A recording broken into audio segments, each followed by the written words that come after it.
네, 반갑습니다. CTG 학원 원장 김종명입니다. 아침부터 귀한 시간 내주셔서 감사합니다. 오늘은 성장 마인드셋에 대한 학부모님 설명회를 합니다. 어, 자료를 보면서 하겠습니다.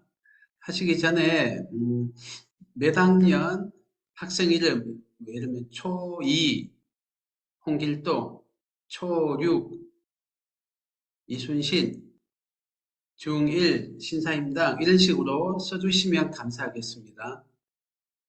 그러면 제가 초점을 맞추는 것도 편하고 어느 정도 수준 어떤 데 초점 맞춰서 설명하는지 도움이 되고요. 학생 이름을 알면 제 눈에 익혀 놓으면 도와드릴 때도 도움이 됩니다. 그래서 초사 홍길동 이렇게 해주시면 감사하겠습니다. 자, 자료를 공유하면서 하겠습니다.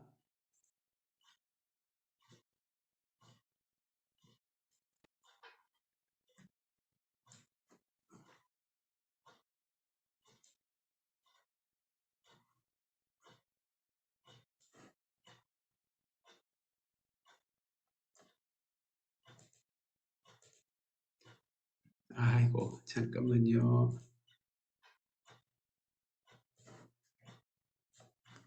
자, 나오나요? 자, 하겠습니다. 성장 마인드셋 학부모님 설명회입니다. 여기 몇십 년 전의 올림픽 경기와 최근의 올림픽 경기가 있습니다. 과거의 현재 선수들의 기량이 엄청나게 차이납니다. 양서 선수가 2012년 금메달을 딴 경기와 80년 전 어떤 선수가 금메달을 딴 경기를 비교해봅시다. 80년 전 선수가 엄청 못하는 것처럼 보이지만 그 선수는 1932년 올림픽 때 2개의 금메달과 1개의 은메달을 땄습니다. 1908년 런던 올림픽 공중 2회전 기술이 남자 다이빙 경기에서 위험하다고 금지되었습니다. 지금 그 기술은 10살이면 할 수 있게 되었습니다. 이렇게 올림픽 기록이 발전한 이유는 무엇일까요? 현재 선수가 재능이 더 뛰어나서일까요? 단순히 더 노력해서일까요? 아닙니다. 수십 년 전의 선수들 또한 재능이 있다는 평가를 받은 세계적인 선수이며 4년 내내 노력한 선수입니다. 기록 발전의 핵심은 훈련 방법의 개선에 있습니다. 그리고 그 훈련을 견뎌낸 선수의 근성과 동작 하나하나를 분석하는 코치에 있습니다. 최근 심리학은 탁월함의 핵심은 노력도 재능도 아닌 딜리버레이트 프랙티스라는 의식적인 연습 방법에 있다고 꽤 확신합니다. 방금 동영상 보신 것처럼 재능과 노력에 대해서 많은 편견이 있어요. 수학머리도 타고난다. 수학머리 좋은 거는 노력으로 뒤집을 수 없다. 천재는 한번 쓱 보고 하면은 범죄가 몇 년 동안 한 거를 다 따라잡는다. 뭐 이런 그러니까 뭐 고정된 재능이란 게 있다는 게 널리 알려진, 널리 믿고 있는 믿음이에요. 거기에 반해서 노력하면 돼. 안 되는 게 없지. 뭐 이런 것도 있어요. 근데 진짜 재능과 노력에 대해서 어떤가 하면은 아까 동영상 보신 것처럼 지금의 평범한 재능의 사람이 50년 전에 올림픽에 나가면 금메달 딸 수 있어요. 세계에서 천등 정도 하는 사람이 50년 전에 나가면 압도적인 금메달을 땁니다. 그렇게 육체적인 거는 재능이 많이 좌우한다고 생각하고 특히 올림픽 레벨에서는 더더군다나 노력 플러스 재능이 있어야만 된다고 생각하시는데 그 분야에서도 재능의 비중은 안 높습니다. 그래서 의식적인 노력이라고 deliberate practice라고 하는 게 중요하다고 하는 게 여러 연구에서 과학적 연구에서 밝혀져 있는데요. 그 deliberate practice 의식적인 연습 또는 훈련이라고 하는 게요. 어떤 거냐면 이거 좀 긴 이야기인데 하여튼 체계적인 훈련이란 뜻이에요. 과학적인 훈련이란 뜻이에요. 그냥 단순 노력은 아니고요.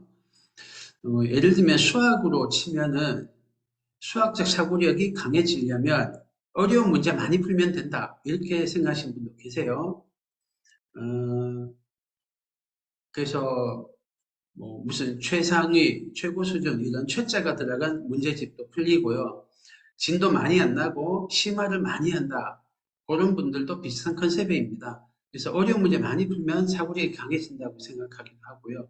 또 어떤 경우는 지식을 많이 하려고 해요. 뭐 선행학습을 하거나 또 교양도서를 많이 읽거나 사고력 수학 중에도 초점을 어, 일반 교육 과정에서 배우기 어려운 지식을 가르쳐 주는 거를 메인으로 삼는, 주로 삼는 그런 프로그램도 있어요. 근데 어려운 문제 많이 풀고 지식을 많이 쌓는 거는 사진에 보면 왼쪽 사진을 보시면요. 이게 히딩크 감독이 오시기 전에 체력을 기를 때 하는 운동이에요. 축구 선수 국가대표들이 달리기를 하고 있죠. 저렇게 운동장 100바퀴 돌기, 타이어 달고 달리기, 어, 그런 걸 해요. 산악 구복. 도움 되죠. 도움 되는데 히딩크 감독이 들어오고는 어떻게 하냐면 오른쪽처럼 해요. 저기 노란머리 이천수 선수 보이네요. 홍명보 선수가 주장이었었든지 서서 보고 계시고 좀 멀리 핀 베어베 코치, 그 당시 코치죠. 계시네요. 저기 녹색 머리는 김남일 선수인데요. 최태욱 선수도 보이고, 네. 이 선수들이 하고 있는 게 뭐냐면 그냥 단순 달리기가 아니고 셔틀런이라는 걸 해요.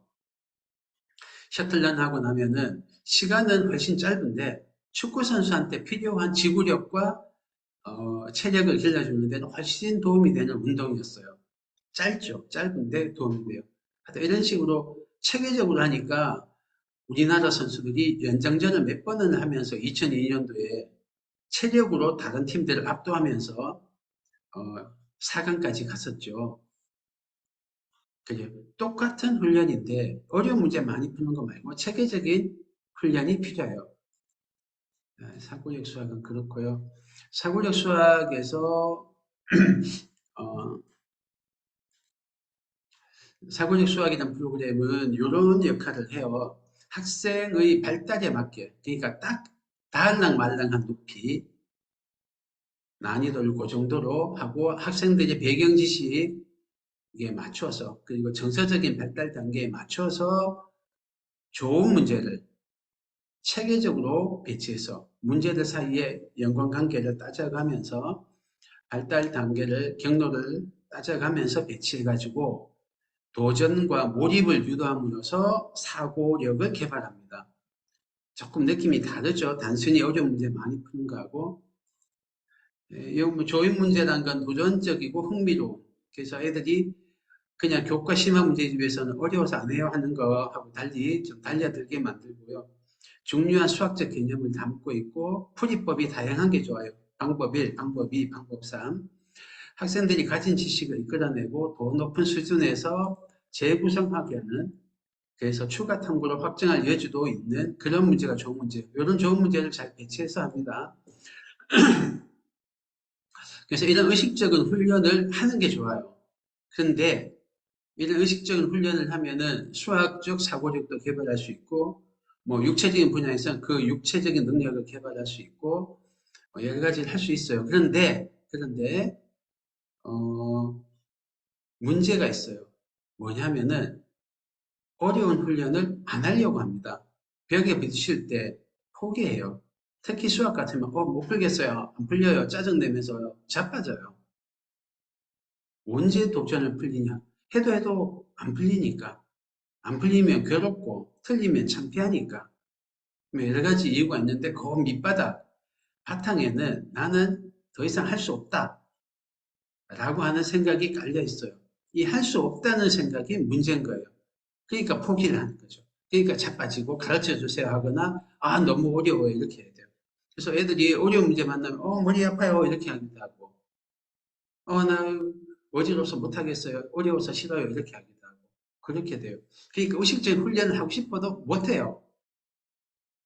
재능을 개발하고 능력을 개발해서 노력을 하려면 의식적인 훈련이라는 거를 해야 되는데 그거를 가로막는 게 할 수 없다는 생각이 근본적으로 깔려 있는 거예요. 그래서 요게 나온 겁니다. 성장 마인드셋. 자, 캐롤 드웨익이라는 현재 스탠퍼드 대학 심리학과 교수이신 분, 그 전에 하버드 대학 심리학과 교수셨어요.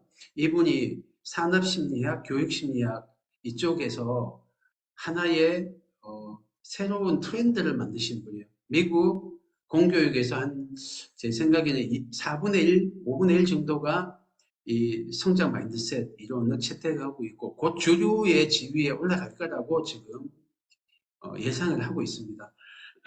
이분이 만든 이론이 성장 마인드셋 이론이에요. 그 위에는 셋이고 밑에는 세트라고 썼네요. 제가 못하게 했었네요. 요게 뭐냐면요. 성장 마인드셋은 요거 한번 보고 하시죠. 네, 동영상 잘 보셨습니까? 이 캐롤 드웨익 교수가 창안한 성장 마인드셋 이론을 적용하는 실험이 아까도 방송으로 잠깐 봤지만 또 다른 실험이 있습니다. 콜롬비아 대학의 밀러 교수가 똑같은 실험을 했어요. 그래서 한 그룹한테는 머리가 좋구나, 똑똑하구나 이런 재능에 대한 칭찬을 하고 또 한 그룹은 열심히 풀었구나, 어려운데 포기하지 않았네 이런 노력에 대한 칭찬을 했어요. 그 다음에 아주 어려운 시험 치고 조금 지나서 첫 번째 난이도와 똑같은 시험을 했어요. 했더니 어떻게 됐냐 하면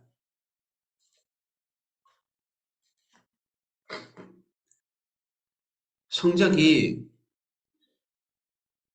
이게 능력을 칭찬한 그룹이 실선입니다. 점수가 떨어졌어요. 노력을 칭찬한 그룹은 점선입니다. 성적이 올라갔어요. 아까하고 똑같죠? 또 하나 더 있어요. 성적에 대해서 거짓말을 할 수 있는 상황을 만들어 놨어요. 그래서 능력을 칭찬한 애들은 성적에 대한 거짓말을 이만큼 했어요. 40% 가까이가 거짓말을 해요. 노력을 칭찬하는 애들은 20%도 안 돼요. 거짓말하는 애들 비율이. 그래서 결과에 대한 칭찬, 타고난 재능에 대한 칭찬하니까 고정형 사고방식, 고정 마인드셋이 딱 생겨가지고 결과를 숨기기도 하고 부끄러워하기도 하고 그 불안감 때문에 성적도 떨어져요. 시험이 어려우면 나 머리 나쁜가 봐 생각하는 거예요. 근데 성장 마인드셋 가진 애들은 결과에 대해서 스트레스를 덜 받으니까 거짓말도 덜 하고 어려웠어도 끝까지 매달리고 거기에서 영향을 안 받아요. 오히려 그래서 성적도 올라가요. 이런 실험이 곳곳에서 벌어졌습니다. 각 나라마다 문화권마다 성별, 나이 다르게 해서 아이부터 어른까지 다 테스트를 했는데 늘 동일한 결과가 나와요. 많은 실험이 이루어졌는데 이 마인드셋 두 가지만 가지고 많은 걸 설명할 수 있는 거예요. 그 사람의 학업이면 학업, 업무 능력이면 업무 성과, 모든 것에도 다 이 단순한 두 가지 마인드셋, 사람을 그 ENPF 이런 거 뭐죠? 네, 하여튼 그것만 해도 여러 가지로 사람을 분류하는데 딱 두 가지로만 분류하는데 이게 굉장히 적중률이 높아요. 굉장히. 이거 뭐죠? INFP 뭐 이런 거 뭐죠? 네. 뭐더라? 까먹었네. 네, 하여튼 그거보다도 훨씬 단순한 딱 두 가지로만 사람을 나누는데도 이게 많은 데 영향을 미쳐요. 그게 마인드셋 이론입니다. 성장 마인드셋, 고정 마인드셋 두 가지로 나누는데요. MBTI 감사합니다. 네네, 감사합니다. MBTI, 제가 그거 기억이 안 나서. MBTI만 해도 사람을 열 몇 가지로 나누잖아요. 딱 두 가지만 나누는데 업무 성과, 학업 성과를 거의 예측할 수 있습니다. 많습니다. 실험은 굉장히 많고요. 몇백 명 단위 실험부터 해서 몇십만 명 단위 실험까지, 몇백만 명 단위 실험까지 있어요. 굉장히 많은데 다 통합니다. 이건 거의 진리로 확립이 돼 있고요. 그래서 공교육이나 또 산업 현장, 경영 이런 데서 많이 채택되고 있습니다. 어떤 이론이냐면요. 고정 마인드셋은 사람의 재능 또는 사람의 머리, 사람의 능력은 타고났어. 성장 마인드셋은 아니야. 사람의 머리나 사람의 재능은 성장할 수 있어. 라고 믿는 거예요. 그러니까 재능과 노력에 대한 관점, 요것만 가지고 두 분류로 나눈 거예요. 자, 성장 마인드셋은 사람의 재능은 타고났고, 그러니까 내가 브라만 계급이 있고, 뭐 크샤트리아 계급이 있고, 뭐 수드라 계급이 있고, 계급이 있는 거예요. 성골, 진골, 육두품이 있는 거예요. 그래서 높은 계급이고 싶어요. 그게 고정 마인드셋이에요. 성장 마인드셋은 노력하면 성장할 수 있으니까 타고난 거 없어요. 그래서 더 성장하고 싶고, 더 배우고 싶고, 더 커지고 싶고, 뭐 이런 게 성장 마인드셋의 기본 욕구예요. 요렇게 마인드셋 하나만 딱 가지고 어떻게 되냐면 도전을 만나요. 어려운 걸 만나요. 그러면 고정 마인드셋은 아까 테스트 해보듯이 쉬운 시험을 선택해요. 왜냐?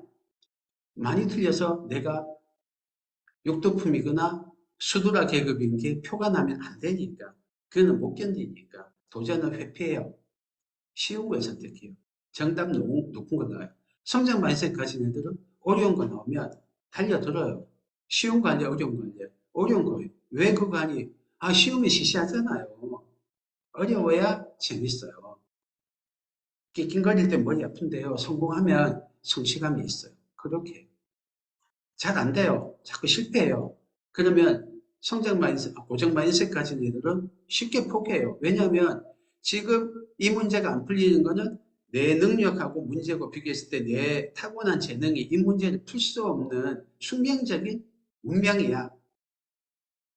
내 재능에 클래스가 있는데 이건 육두품들이 할 수 있는 거 아니야. 이거는 범죄들이 할 수 있는 게 아니고 수재들만 가능한 거예요. 아니면 이거는 수재들은 못하고 나는 좀 성적은 잘 나오는데 머리가 좋은 건 아니야. 그냥 노력하지. 그러니까 내 같은 수재급이 할 수 있는 게 이거는 영재들이 할 수 있는 거야. 영재들은 이거 영재가 할 수 있는 게 아니고 진짜 타고난 천재만 할 수 있는 거야. 이렇게 되는 거예요. 성장 마인드셋 가진 애들은 어렵거나 좌절을 만나고 잘 안 되면 더 노력해요. 안 돼? 그러면 현재는 내가 실패했지만 근육이 부족해서 그렇구나. 내가 노력하면 되지. 이렇게 돼요. 노력에 대해서도 이렇게 해요. 전에 방시혁 씨라고 방시혁이 탄생시킨 아이들. 그래서 BTS죠. BTS 전에 방시혁 씨 인터뷰하는 거 보면 방시혁 씨가 이제 서울대 미학과를 나왔는데 이런 이야기는 당신 천재라고 소문났다면서요? 이렇게 방송에서 인터뷰한 사람이 물으니까 방시혁 씨가 좀 그래요. 저 재수없게 보일지 모르지만 전 좀 천재였어요. 고등학교 때.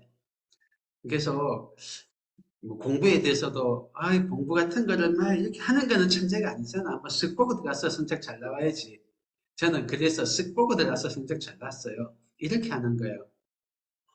그게 노력에 대해서 하찮게 여기죠. 그게 천재들의 마인드인 거예요.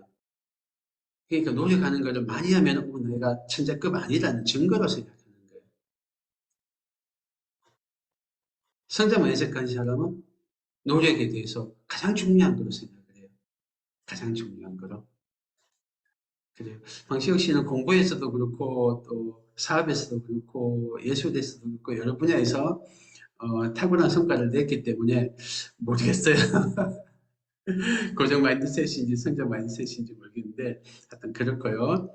비판을 받아요. 누구한테 지적을 받아요. 훈계를 들어요. 코치를 받아요. 그럴 때 고정 마인드셋 가진 사람은 귀를 닫아요. 이걸 따르는 거는 내 계급이 낮다고 생각하는 것도 있고 들어도 소용없다고 생각하는 것도 있어요. 어차피 내 재능 요까지니까 해봤자 안 돼.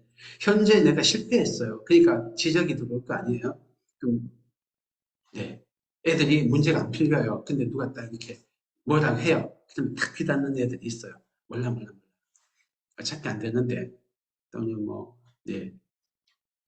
그런데 성장 만식 가진 애들은 성장이 목표고 지금 안 돼도 노력하면 될 수 있다고 생각하니까 되는 방법을 막 찾는 중이에요. 그래서 누가 이제 지적을 하거나 훈계를 하거나 코치를 하거나 조언을 하면은 귀를 열고 들어요. 왜냐하면 그게 내 성장에서 이 목표를 달성하는 데 도움이 된다고 생각하니까.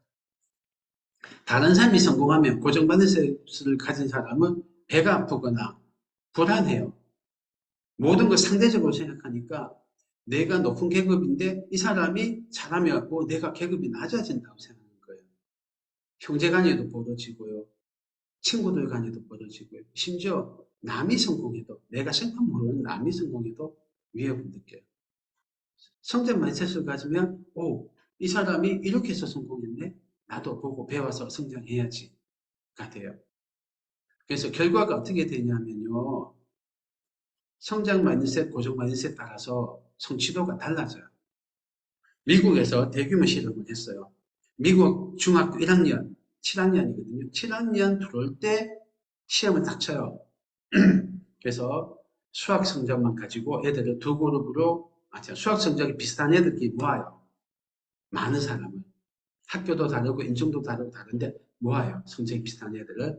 그런 다음에 마인드셋을 측정해요. 성장 마인드셋 가진 그룹과 고정 마인드셋 가진 그룹을 나눠요. 성장 마인드셋 가진 그룹이 반이 좀 안 돼요. 그렇게 하고서 얘들이 중학교 졸업할 때까지 쭉 추적을 하는 거예요. 학교도 다르고 막 무작위니까 사실은 평균적으로는 비슷할 거예요. 근데 놀라운 게 있어요.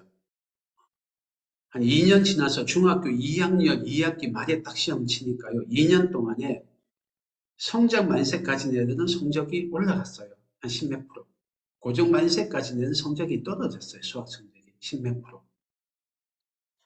놀랍지 않아요? 마인드셋이란 이 단순한 변수 딱 하나만 가지고 실제로 대규모로 통계를 돌렸는데 수학 성적이 변하는 거예요. 아까 전에 실험했던 거 보십시오. 쉬운 거 줬다가 마인셋을 일부러 조작을 하는 거예요. 재능에 대해서 칭찬을 하고 한쪽 그룹은 노력에 대해서 칭찬을 해요. 근데 재능에 대해서 칭찬해서 고정 마인드셋으로 딱 조작한 그룹은 한번 어려운 시험 쳤다가 좌절을 겪게 한 다음에 다시 쉬운 시험을 쳤을 때 성적이 떨어지잖아요. 성적 마인드셋으로 노력을 칭찬해서 조작했던 애들이 어려운 시험 쳤다가 쉬운 시험 치니까 오히려 성적이 올라가잖아요. 이런 게 우리나라에서도 했었어요. EBS에서도 한번 했었고 KBS에서도 한번 실험을 했었어요. 그냥 길 가는 사람들 대상으로도 한번 했었고 또 한 번은 이제 유치원 애들 대상, 또 한 번은 뭐 초등학생 대상 이런 식으로 여러 개로 나눠서 똑같은 이제 마인드셋 조작을 한 다음에 테스트를 했는데 똑같은 거예요. 똑같은 결과가 나요. 그 짧은 시간 안에 제 머리가 지능이 높아졌다가 낮아졌다 그러지는 않을 거 아니에요. 똑같은 수학 시험 문제인데 지식이 더 많아졌다가 줄어들었다 하지 않았을 거 아니에요. 다른 변수는 통제가 됐다고요. 지식이나 타고난 수학 머리 같은 거는. 지능은 통제한 상태에서 마이너스 조작 하나 가지고 성적이 올라가고 내려가는 거예요.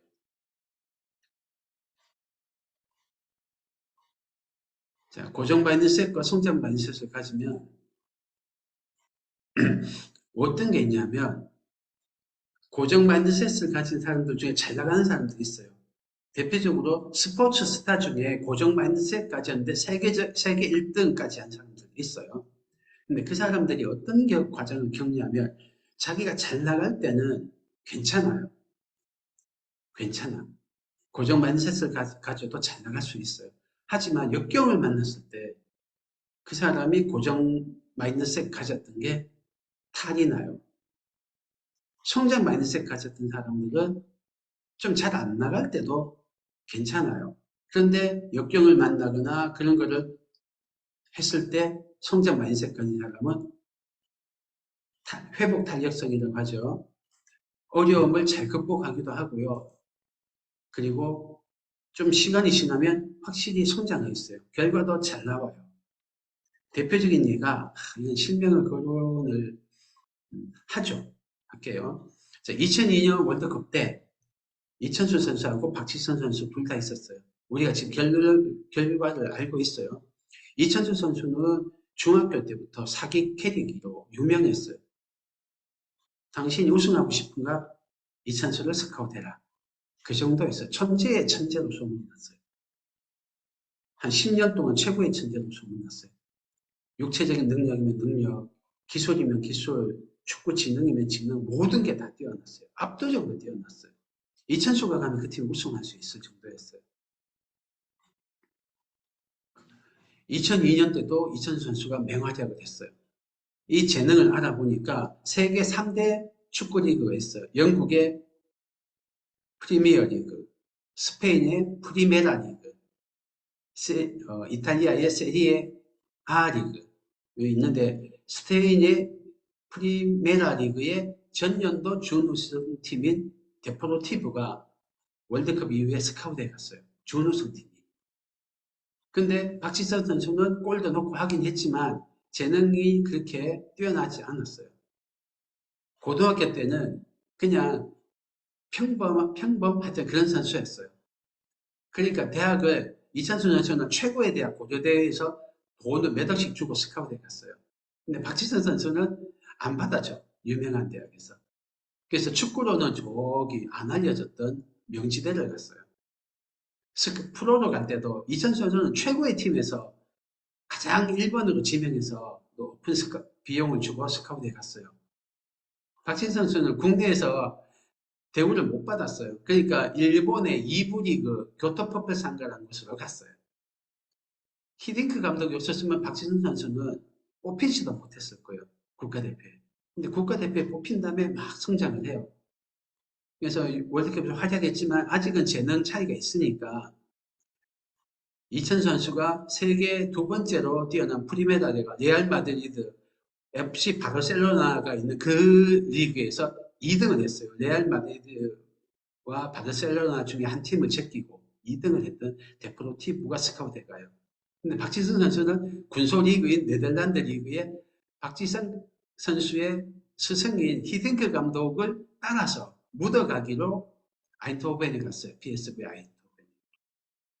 그 뒤로도 박지성 선수는 부상을 당해가지고 먹튀 연락을 듣고 잘못한다고 막 비난하고 사람들 야유하고 그런 과정을 거쳤어요. 이창수 선수는 처음에 바로 주전으로 들어가서 막 활약을 했어요. 그런데 1년, 2년 지나서 이천수 선수는 점점 벤치 멤버로 갔다가 향수병 걸리고 해서 한국으로 조기 귀국했어요. 근데 박지성 선수 그 부상이랑 야유받던 거 딛고 이겨서 아인토벤이 잘 나가니까 나중에는 세계 그 당시 최고의 팀 맨체스터 유나이티드 영국 프리미어 리그로 스카우트돼 가고 또 거기서도 막 해서 주전으로 활약하고 맨체스터 유나이티드의 레전드가 됐어요. 그 뒤에 활약은 여러분 아실 거예요. 자, 타고난 재능으로는 처음에 중학교, 대학교, 프로 또 해외 진출까지도 급이 차이가 있었어요. 하지만 박지성 선수하고 이천 선수의 마인드셋이 달랐던 거예요. 이천 선수는 늘 승승장구하고 잘 나가니까 나는 천재야 마인드셋이 있었어요. 그러니까 잘 나갈 때는 교만하죠. 그런데 누가 좀 따라오면 막 불안해서 못 견디는 거예요. 최고의 지위에서 나락으로 떨어져서 내가 천재가 아니다니 이 소리를 들을까봐 불안해요. 그러니까 어려움을 못 견디고 조금만 좌절을 거치니까 돌아오는 거예요. 국내에서는 누구도 자기를 위협할 선수가 없었는데 세계 최고의 리그에 가니까 자기만한 재능이 많은 거예요. 어슷비슷한 거예요. 그러니까 불안한 거예요. 스트레스를 너무 받는 거예요. 그러다가 어쩌다 한번 뭔가 이거 꼬이고 나니까 못 일어서는 거예요. 멘탈이 무너지는 거예요. 이천 선수가 얼마나 패기만만했는지 데포르티브에 첫 입단할 때 인터뷰가 이런 거였어요. 당신이 오늘 우리 데포르티브에 왔는데 포부가 어떻게 됩니까? 그러니까 여기서 잘해가지고요 레알 마드리드로 가고 싶어요. 이렇게 하는 거예요. 이제 막 입단한 선수가 이 팀을 발판으로 삼고 더 다른 데로 이제 가겠다 이런 이야기를 할 정도였어요. 그러니까 데포르티브도 안정이 없었던 거죠. 나는 세계 최고야. 그런데 누가 쫓아오고 어려움을 만나니까 무너져버리죠. 근데 박지성 선수는 이런 말을 해요. 당신의 경기 상대는 누굽니까? 이렇게 하니까 어제의 저입니다. 저는 어제의 나보다 더 성장하는 게 제 인생의 목표예요. 그러면서 꾸준하게 일기를 써요. 축구 일기를 오늘 배웠던 거, 오늘 겪었던 경험 이런 거 써가면서 노력을 하는 거예요. 그러니까 이 노력의 가치를 굉장히 알고 내가 지금 세계 최고는 아닌데 노력해서 더 성장하려고 해요. 그러니까 결과가 좋든 나쁘든 그게 주목적이 아니고 그것에 의해서 내 인생이 달라진다고 생각을 안 해요. 현재의 아웃풋이 나의 가치를 드러낸다고 생각을 안 해요. 그러니까 현재 내가 좀 쭈글스러워도 내 마음은 당당한 거죠. 현재 내가 잘 나가도 교만하지도 않아요. 내가 잘 나갈 때 누가 쫓아와도 불안하지가 않아요. 그래서 고정사고방식 가진 사람은 교만과 불안이 늘 같이 있어요. 그런데 성장 마인드셋 가진 사람은 교만할 필요도 없고 쭈글쭈글 필요도 없고 열등감 가질 필요도 없는 거예요. 그냥 현재의 나를 직시하고 내가 좀 안 돼 있으면 안 된 대로 노력을 해서 성장하면 되니까. 하다가 달성 못하고 죽을 수도 있지. 하지만 이 성장 자체에 초점을 맞추고 거기서 얻는 기쁨이나 보람이나 성취감이나 뭐 성장하는 느낌 그런 거가 더 중요하니까 마음의 인생이 평안해요. 남과 비교할 것도 없어요. 어려우면은 머리 아픈데 육체가 힘이 든데 더 하면 되지. 지금 안 되면 다음에 하면 되지. 이렇게 되는 거예요. 그러니까 수학 문제를 만나도 어려워도 포기를 안 하니까 우리가 의식적인 훈련을 할 수가 있는 거예요. 자, 조금만 더 볼게요. 여러분이 뇌는 타고났다. 천재의 머리는 따로 있고 영재의 머리는 따로 있고 수재의 머리는 따로 있고 범재의 머리는 따로 있고 둔재의 머리는 따로 있다 생각하실 수 있어요. 육체적인 재능, 예술적인 재능에도 그렇게 생각할 겁니다. 근데 우리가 수학학원이니까 머리만, 지능만 가지고 수학 머리만 가지고 할게요. 자, 헝가리 현상이라는 유명한 심리적인 개념이 있어요. 뭐냐 하면은 1880년대부터 해서 1920년대 요 사이에 헝가리의 천재들이 집중적으로 태어나요. 노벨상을 7명이나 타고 울프상이라고 수학에서 노벨상 버금가는 큰 상이 있어요. 수상자 2명이 태어납니다. 여러분이 아시는 유명한 사람들 많아요. 헝가리의 천재들, 폰 노이만부터 해서 많거든요. 이 사람들이 이때 집중적으로 태어나요. 어떻게 이렇게 좁은 그 전 세계로 보면 좁은 지역에서 그것도 일정한 시기에 천재들이 집중적으로 태어날까? 그 전도 후도 아니고 헝가리 사람들이 타고난 머리가 좋아서 유전자가 좋으니까 그러면 다른 시기에도 많아야죠. 그런데 안 그래요. 요 시기에만 집중돼 있어요. 헝가리가 유럽 과학이나 수학의 중심부였나요? 그렇지 않잖아요. 그런데 이때 정말 많이 태어나요. 왜냐하면 나중에 분석을 해보니까 에트페스 수학 경시대회라는 게 있는 거예요.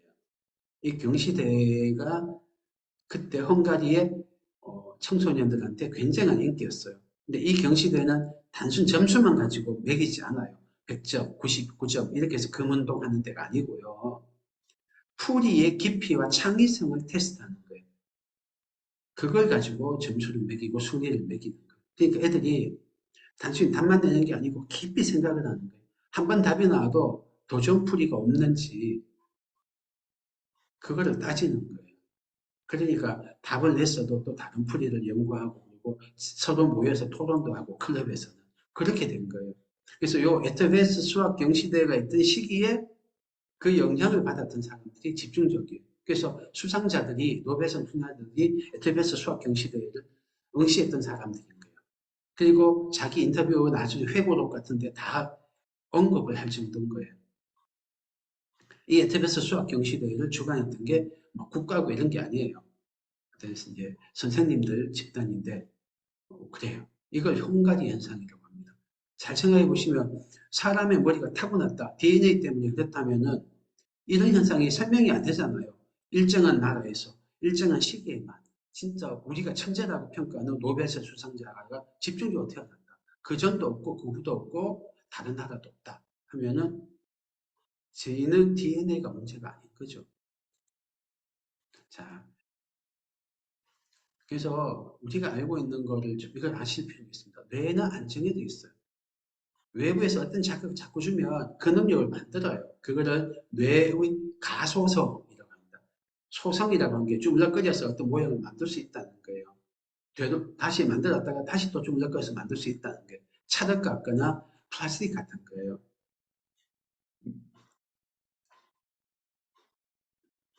그래서 근육처럼 뇌도 쓰면은 커지고 안 쓰면은 쪼그라드는 거예요. 뇌에는 시냅스라는 거 있고 뉴런이라는 게 있습니다. 그게 이제 뇌에는 막 분비되어 있는데 예를 들면 이런 실험을 한 거예요. 런던의 택시 기사는 돈을 많이 벌어요. 면허제인데. 그래서 많은 사람이 응시하는데 이게 되게 따기가 어려운 거예요. 왜냐하면 런던은 오래된 도시고 도시 계획을 해서 한 게 아니고 옛날에 그 조그마한 미로 같은 길들이 많은 거예요. 그래서 A에서 B까지 이동할 때 최단 거리로 어떻게 이동하면 되고 각종 교통 통제들이 있거든요. 그걸 다 알고 있어야 되는 거예요. 그러니까 이만저만 어려운 시험이 아니에요. 근데 런던의 택시기사 응시자들 집단을 몇백 명을 확보한 거예요. 그래서 그 사람들이 두뇌를 스캔하고 그랬어요. 그 다음에 나중에 합격자가 됐을 때 몇 년 뒤에 합격자의 두뇌를 스캔하는 거예요. 그랬더니 똑같은 사람인데 한 2년씩 공부하거든요. 그 사이에 공간지각력을 담당하는 부위가 커진 거예요. 뇌의 무게가 증가한 거예요. 그 분야가 두꺼워진 거예요. 공간지각력을 담당하는 뇌의 특정 부위가. 그리고 성인인데도 뇌가 변해요. 무게가 늘어나고 그렇게 변해요.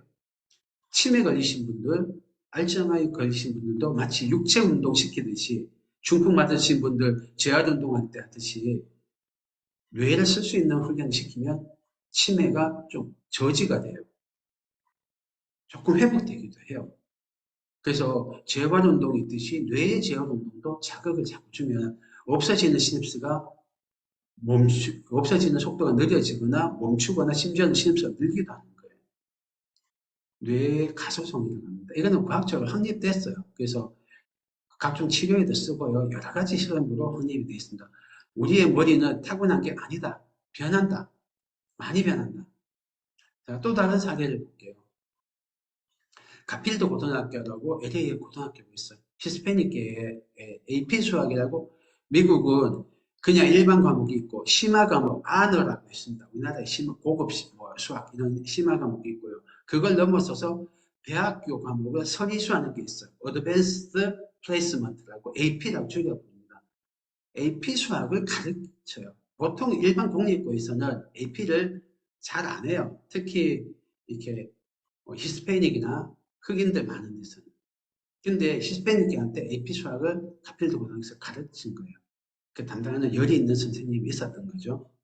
그때 나중에는 AP 수학을 전국 고등학교 공립고 중에서 AP 수학 학점 딴 애들 수를 학점을 이제 통과를 해야 학점을 주거든요. 딴 애들 수를 따졌을 때 전국 공립고에서 4등을 한 거예요. 미국의 고등학교가 좀 많습니까? 그 많은 고등학교 4등을 한 거예요. 앞에 두 학교는 뉴욕의 스튜이베서트하고 브롱크스 과학고예요. 특목고 빼고 나면은 일반고 중에서는 2등을 한 거예요. 히스패닉계 그 범죄이 많고 학교에 고등학교 총 들고 오는 그 동네에서 선생님 뭐라고 하면 애들 자고 또 들고 이런 동네에서 선생님 가면 뭐라고 못해요. 총을 들고 다니는 애들이니까. 그런 데서 부모들 마약하고 뭐 다 공부에 관심 없는 그 동네에서 히스패닉계를 대상으로 가르쳤는데 전국 2등을 한 거예요. 그것도 어려운 수학에서. 또 다른 사례를 하나 더 할게요. 자, 이 사람이 보세요. 고등학교 농구팀에서 재능 없다고 잘렸어요. 대학 지나갈 때도 어떤 대학 가려고 했는데 지망대학에서 거절하니까 당신은 우리가 원하는 인재가 아니야. 프로가 됐어요. 대학 때도 막 노력을 했어. 그런데도 NBA 프로농구팀에서도 1지망, 2지망 할 때 자기가 지원한 프로팀 두 군데서는 거절했어요. 재능이 있어 보여요, 없어 보여요? 육체적인 건 재능이 진짜 중요하다고 생각하잖아요.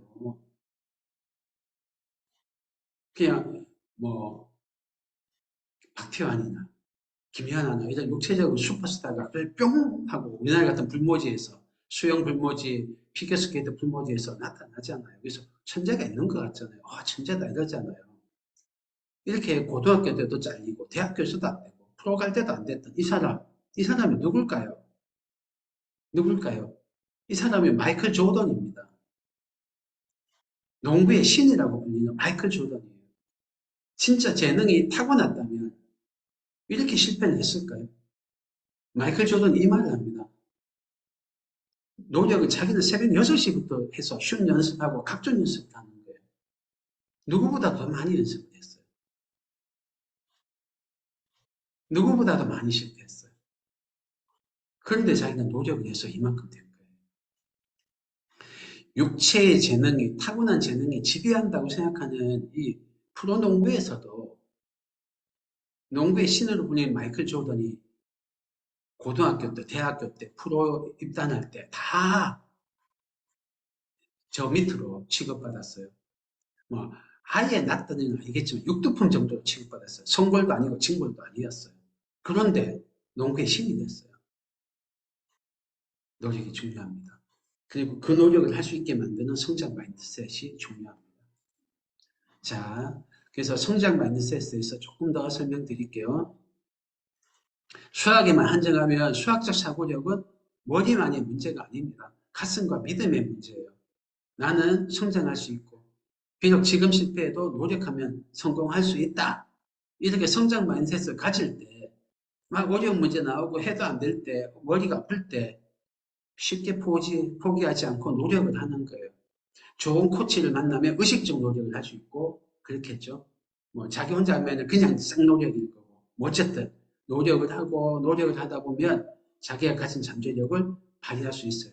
좋은 프로그램이나 좋은 선생님, 좋은 부모님 만나면 또 체계적으로 잘 될 것이고 아니면 조금 덜 하겠지만 어쨌든 이 성장 마인드셋을 가져야 노력을 할 수 있습니다. 왜 꿀팁, 깨알 자랑을 하면 GTD 사고력 수학 프로그램은 아까 말씀드렸듯이 체계적으로 좋은 문제를 배치해서 학생들의 성장을 이끌어냅니다. 즉 아까 말씀드린 deliberate practice, 의식적인 훈련을 시킵니다.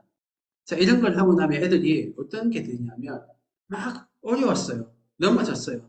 안 됐어요. 깜깜했어요. 그런데 노력을 해서 다시 일어서서 했더니 어느 순간 성공했어요. 그때 엄청난 성취감이 오거든요. 그래서 이 어려움을 대견한 내가 대견하고 앞으로 어려움을 만나도 나는 잘할 수 있어. 노력하면 비록 실패했더라도 다음에 성공할 수 있어. 그러니까 자신감이 생겨요. 이런 자긍심과 자신감이 세상을 살아갈 때 참 큰 힘이 되고 어려운 일을 중학교, 고등학교 가서 어려운 공부할 때도 노력하게 만드는 원동력이 돼요. 제 생각에는 이 성장 마인드셋 하나를 여러분이 아이들에게 물려주시면 평생의 선물이 됩니다. 잘 나갈 때도 교만하지 않고 누가 쫓아와도 불안하지 않고 어려움을 만나도 다시 일어설 수 있고 그 과정, 어려운 과정을 즐길 수 있고 정말 내가 먹고 사느라고 이걸 한다. 정말 이 괴롭지만 이 악물고 한다. 이 느낌이 아니고 이거 이 도전이 만났네. 한번 잘해서 해보자. 애들이 게임하다가 어려움 만났을 때 괴로워해요? 아니면 오히려 재밌어요? 게임하다 어려움이 있거든요. 근데 그거를 애들이 약물고 억지로 점수 따기 위해서 내가 이 노력한다 이렇게 안 해요. 게임하다가 어려울 때는 어떻게 이걸 난관을 돌파할까 연구하고 그걸 재밌다고 하거든요. 그건 하드 펀이라고 해요. 어렵지만 재밌어요. 그래서 애들은 게임에서는 성장 마인드셋을 가지고 있어요. 근데 수학에서는 성장 마인드셋이 없어요. 그런 경우가 많습니다. 공부에서는 성장 마인드셋이 아니고 고정 마인드셋을 가지도록 하는 각종 신화를 주입받고 각종 피드백을 받았기 때문에 그런 일이 벌어져요. 어제 제가 아들하고 대화하는데 아들한테 뭔 이야기를 했는데 그러니까 노력하라는 거죠. 근면성실하라는 거죠. 그래서 예를 들면은 이제 저희 아들 중3인데 뭐 고등학교 3년 내내 양육을 열심히 하라는 거죠. 아니야, 그게 그 뜻이 아니고 네가 할 수 있는 최선을 간절한 마음으로 하다 보면 몰입이 되고 나중에 재밌어. 그중에 어려움이 있을 거야. 근데 그거를 딛고 넘어가는 게 재밌어 하면서 제가 예를 든 게 게임할 때 어려우면 네가 그거를 약물고 근면성실해야지 노력해야지 이렇게 하니 그냥 그걸 즐긴다는 거예요. 게임할 때. 그래, 그 느낌인 거야. 그렇게 해. 예, 뭐, 이거 갸웃갸웃은 하던데, 그 느낌입니다. 성장 마인드셋을 가지면 노력에 대한 평가가 달라져요. 하드 펀이 돼요. 자, 그래서 성장 마인드셋이 정말 중요하다. 인생에서 여러분이 자식한테 아니면 교사이신 분들은 제자한테 물려줄 수 있는 아주 큰 선물이다. 성장 마인드셋을 만들어주는 건. 자, 성장 마인드셋을 기르는 첫 번째 방법, 꿀팁들을 몇 개 알려드릴게요. 첫 번째는 작은 성공 경험을 쌓아주십시오. 큰 성공은 애들이 자빠지니까 그만한 도전을 못해요. 근데 작은 거, 쉬운 거, 재밌는 거, 잘할 수 있는 것부터 배치를 하세요. 그래서 도전했더니 어려움이 있어요. 근데 막 낑낑거리고 머리에 싸고 막 했더니 성공했어. 그때 도파민이 팍 분비되거든요. 그래서 성취감이 확 커져요. 그럼 또 조금 더 큰 도전을 해요. 그래서 또 몰입해서 성공했더니 또 성공, 도파민이 팍 와서 성취감이 느껴져요. 그러면 조금 더 어려운 거, 조금 더 오래 걸리는 거에 도전할 수 있는 힘이 생겨요. 그렇게 선순환을 하다가 보면 나중에 아주 큰 거에 도전할 수 있어요. 제가 4학년 애들 수업을 하고 있는데 사고력 수학에서 이런 걸 해요. 이제 제논의 역설이라는 주제인데 무한에 대해서 컨트롤하는 거를 하거든요. 애들이 도전 과제 중에 이런 게 있어요. 무한 등비 급수는 2분의 1 더하기 2분의 1의 제곱 더하기 2분의 1의 세제곱 더하기 이렇게 공비가 2분의 1인 무한 등비 급수의 합이 1로 수렴하거든요. 무한이 나가면 그거를 여러 가지 방법으로 통보를 해요. 그래서 애들이 끝없이 작아지는 거를 더하면 처음에는 무한히 커질 줄 아는데 1이라는 값에 수렴하는 거를 자기들이 연구해서 알게 되거든요. 어떤 감동 같은 게 있어요.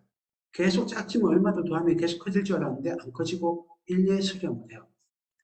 그 다음에 조화수열이라는 걸 합니다. 2분의 1 더하기, 3분의 1 더하기, 4분의 1 더하기, 5분의 1 더하기, 6분의 1 더하기 이렇게 가는 게 조화수열인데요. 얘를 무한히 더하면 어떻게 될까?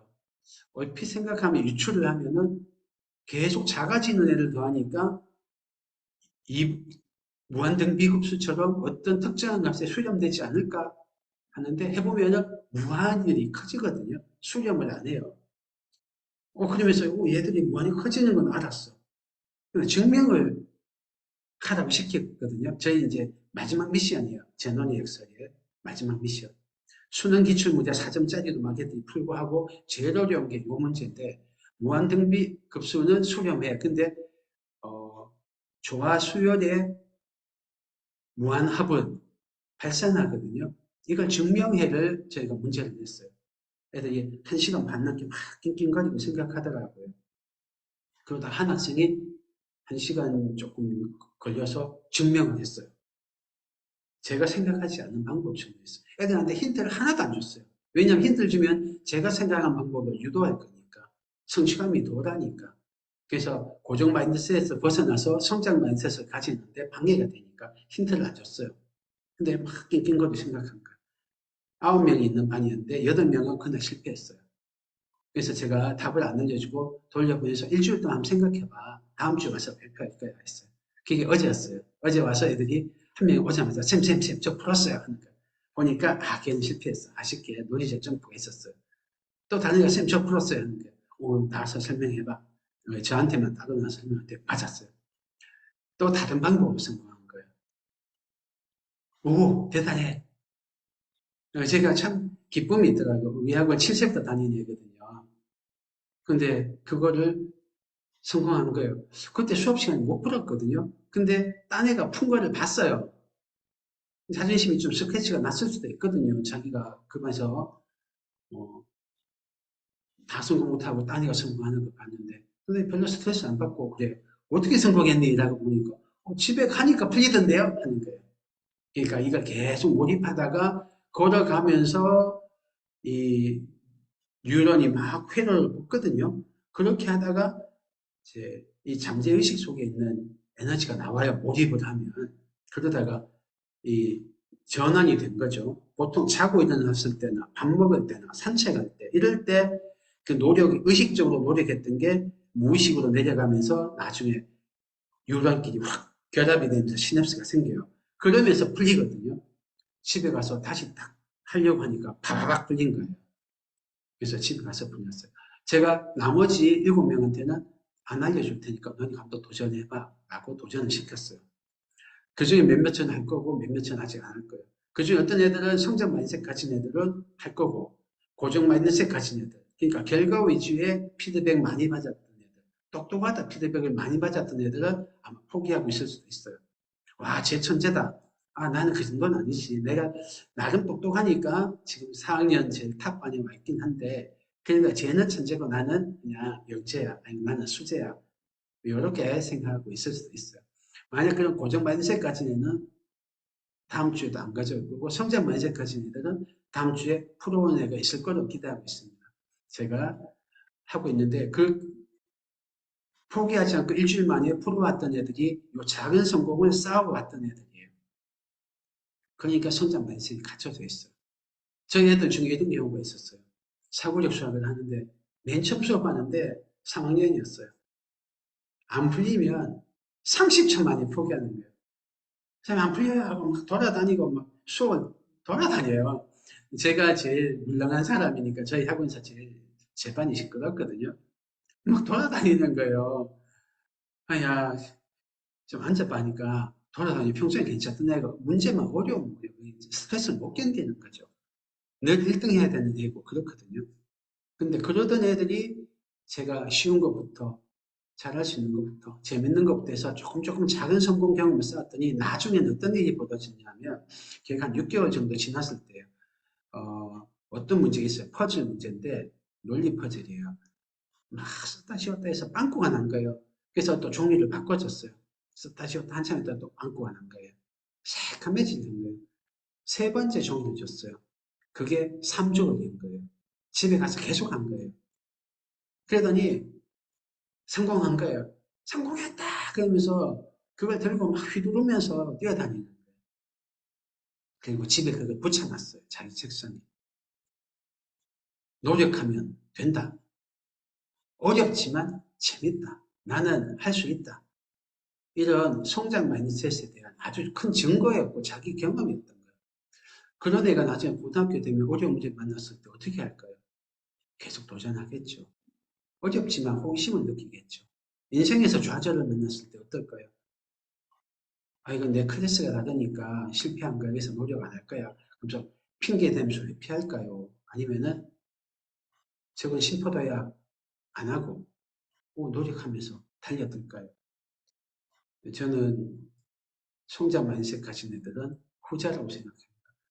저건 심포도야 하지 않고 내가 열등감이 많아서 내 클래스로는 직을 감당할 수 없어 라고 생각하지 않고 나도 할 수 있어 라고 도전할 것 같아요. 자, 그래서 작은 성공을 기를 때 도움이 되는 게 퍼즐 같은 겁니다. 왜냐하면 애들이 벌써 고정 마인드셋 가지고 있는 경우가 많거든요. 이미 1학년이라도. 근데 심화 문제집의 문제는 이거는 내가 안 배웠으니까 못 푸는 거야가 있는 거예요. 푸는 거는 배웠으니까 푸는 거야. 이게 벌써 세팅이 된 거예요. 워낙 학습 위주의 피드백을 많이 받아왔고 주로 주입받는 공부를 해왔단 말이에요. 지식을 배우는 거를 했어요. 자기 힘으로 뭘 하는 거 적게 했기 때문에 그래서 심화 문제를 만나면 교과 심화 문제를 만나면 옛날 사고방식이 돌아가요. 안 풀리면 딱 가만히 기다리고 가르쳐주세요 하는 거예요. 근데 퍼즐은 만만하니까 그런 고정 사고방식이 세팅이 안 돼 있으니까 틀리면 새로 하고 틀리면 새로 하고 계속 도전을 하기가 쉬워요. 그래서 성장 마인드셋을 갖춰줄 때 작은 성공을 쌓아줄 때는 심화 문제집은 좀 옛날의 고정 사고방식이 계속 자동사고로 돌아가니까 피하시는 게 좋고 퍼즐이 도움이 됩니다. 여기서 힘이 생기면 점점 난이도를 조정한 교과 문제집을 옮겨가면 좋아요. 제가 지금 가르치고 있는 5학년 여학생들이 있어요. 그 학생들 같은 경우 어, 제가 가장 최근에 보고 있는 경우인데 이 학생들이 시황지집 최상위 S라는 걸 하는데 그거는 꿈도 못 꾸던 학생이었어요. 어려워서 싫어요 이러던 학생이었어요. 안 풀리면 머리 아파 이러던 학생이었어요. 그리고 저는 수포자예요. 제가 수업하는데 처음에 저는 수포자예요. 1학년 때 수포자였어요. 그때부터 수포자예요. 이야기를 몇 번 강조하는 거예요. 제가 그래서 그랬니? 하고 왜 그렇게 생각했니? 몇 개 물어봤어요. 근데 저는 수포자예요. 저를 만나자마자 저를 처음 수업하자마자 그 이야기를 왜 했을까? 왜 했을까요? 아이가 저 잘 못하더라도 너무 혼내지 말아주세요. 이게 깔려 있는 거예요. 그 밑에는 제 머리는 요까지밖에 안 되니까 더 어려운 거 시키면 저는 못해요. 그러니까 시키지 말아주세요. 제 머리는 요까지요라는 고정사고방식이 밑에 깔려있기도 한 거예요. 사람 머릿속에는 고정사고방식과 성장 마인드셋, 고정 마인드셋이 두 개가 섞여 있거든요. 분야마다 다르게 나타나요. 수학 분야에서는 고정사고방식, 고정 마인드셋 가진 애가 음악에서는 성장 마인드셋 가질 수도 있고, 똑같은 수학 안에서도 교과 수학에는 고정 마인드셋 가진 애가 사고력 수학이나 퍼즐에 대해서는 성장 마인드셋 가질 수도 있어요. 하여튼 요 학생 경우는 교과 쪽에서는 고정 마인드셋 가진 경우였죠. 근데 그 학생이 어쩌다가 성공할 때, 실패했을 때 제가 뭐라고 안 했어요. 계산 실수 많이 하더라고요. 근데 어쩌다가 성공했을 때 제가 야, 이거 어려운 계산인데 네가 몇 번 틀렸는데 계속 도전하더니 세 번째 성공했네. 박수를 치면서 어깨를 두들겨줬어요. 눈이 동그랗게 커지고 말은 안 하는데 임팩트가 있는 걸 느꼈어요. 어려워요. 아니 몰라 할 때 한 번 더 해봐. 해서 도전했는데 성공했어요. 오! 야, 어려운데 성공했네. 아까 포기하려는데 포기 안 했구나. 어떻게 성공했니? 하니까 뭐라 이야기해요. 이 신뢰가 조금씩 쌓이니까 저하고 이제 한 두 달쯤 해가는데 이제는 그 최상의 S란 거를 도전을 해서 풀어요. 뒤에 제일 어려운 게 매스 마스터라는데 거기 문제를 해요. 처음에는 많이 틀리죠. 반 이상은 틀릴 때도 있어요. 원래는 제가 정답률 50% 언더면은 바로 스톱하세요 하는데 이건 저는 전문가니까 정답률 50% 저쪽이었는데 계속 도전시켰어요. 지금은 그걸 한 권을 끝냈습니다. 매스 마스터를. 한 학기 거를. 같이 하는 다른 학생도 처음에는 어려워했던 학생이 어려워서 한 문제를 2주 동안, 2주가 두 타임, 1시간씩 수업하는데 두 타임 동안 한 적이 있어요. 그런데 끈기있게 매달리더라고요. 포기하지 않고. 그거 제가 칭찬했어요. 그거 진짜 어려워서 2주 동안 하는데 끝까지 했구나. 또 한 문제는 3번 걸린 문제가 있어요. 세 타임. 한 번씩 오는 거예요. 3번 걸린 문제가 있어요. 그 문제를 처음에는 어려워 하더라고요. 비슷한 문제 풀렸는데 또 어려워 하더라고요. 한 일주일 뒤에 왔는데 또 몰래 하더라고요. 근데 이번에는 그 문제를 자기 말로 언어로 정리를 하는 거예요. 처음에 달릴 시간이 주어지니까 속도가 주어졌으니까 달린 시간을 알아야 되고 달린 시간을 알면 달린 거리를 아네요. 달린 거리를 알면 휘발유 얼마 소비했는지를 아네요. 이렇게 딱 정리를 하는 거예요. 제가 박수 쳐줬어요. 정리한다. 잘했다. 풀고 나서 반성하면 참 좋은 거야. 아마 이 학생은 다음에 좀 더 해서 어려운 문제를 자기 언어로 소화하면서 할 거예요. 지금까지는 문제를 통째로 배우던 학생이었어요. 개념 요소로 분해해서 의미적으로 외우는 게 아니고 통째로 의미와 상관없이 외우던 학생이에요. 그러니까 부정확하고 아프고 기억도 잘 까먹고 그랬거든요. 근데 의미로 쪼개서 이해를 하기 시작했어요. 그리고 그거를 계속 입으로 물어가면서 노력하더라고요. 아마 좀 지나면은 한 단계 올라선 거를 볼 거고 성장 마인드셋으로 바뀌는 걸 볼 것 같아요.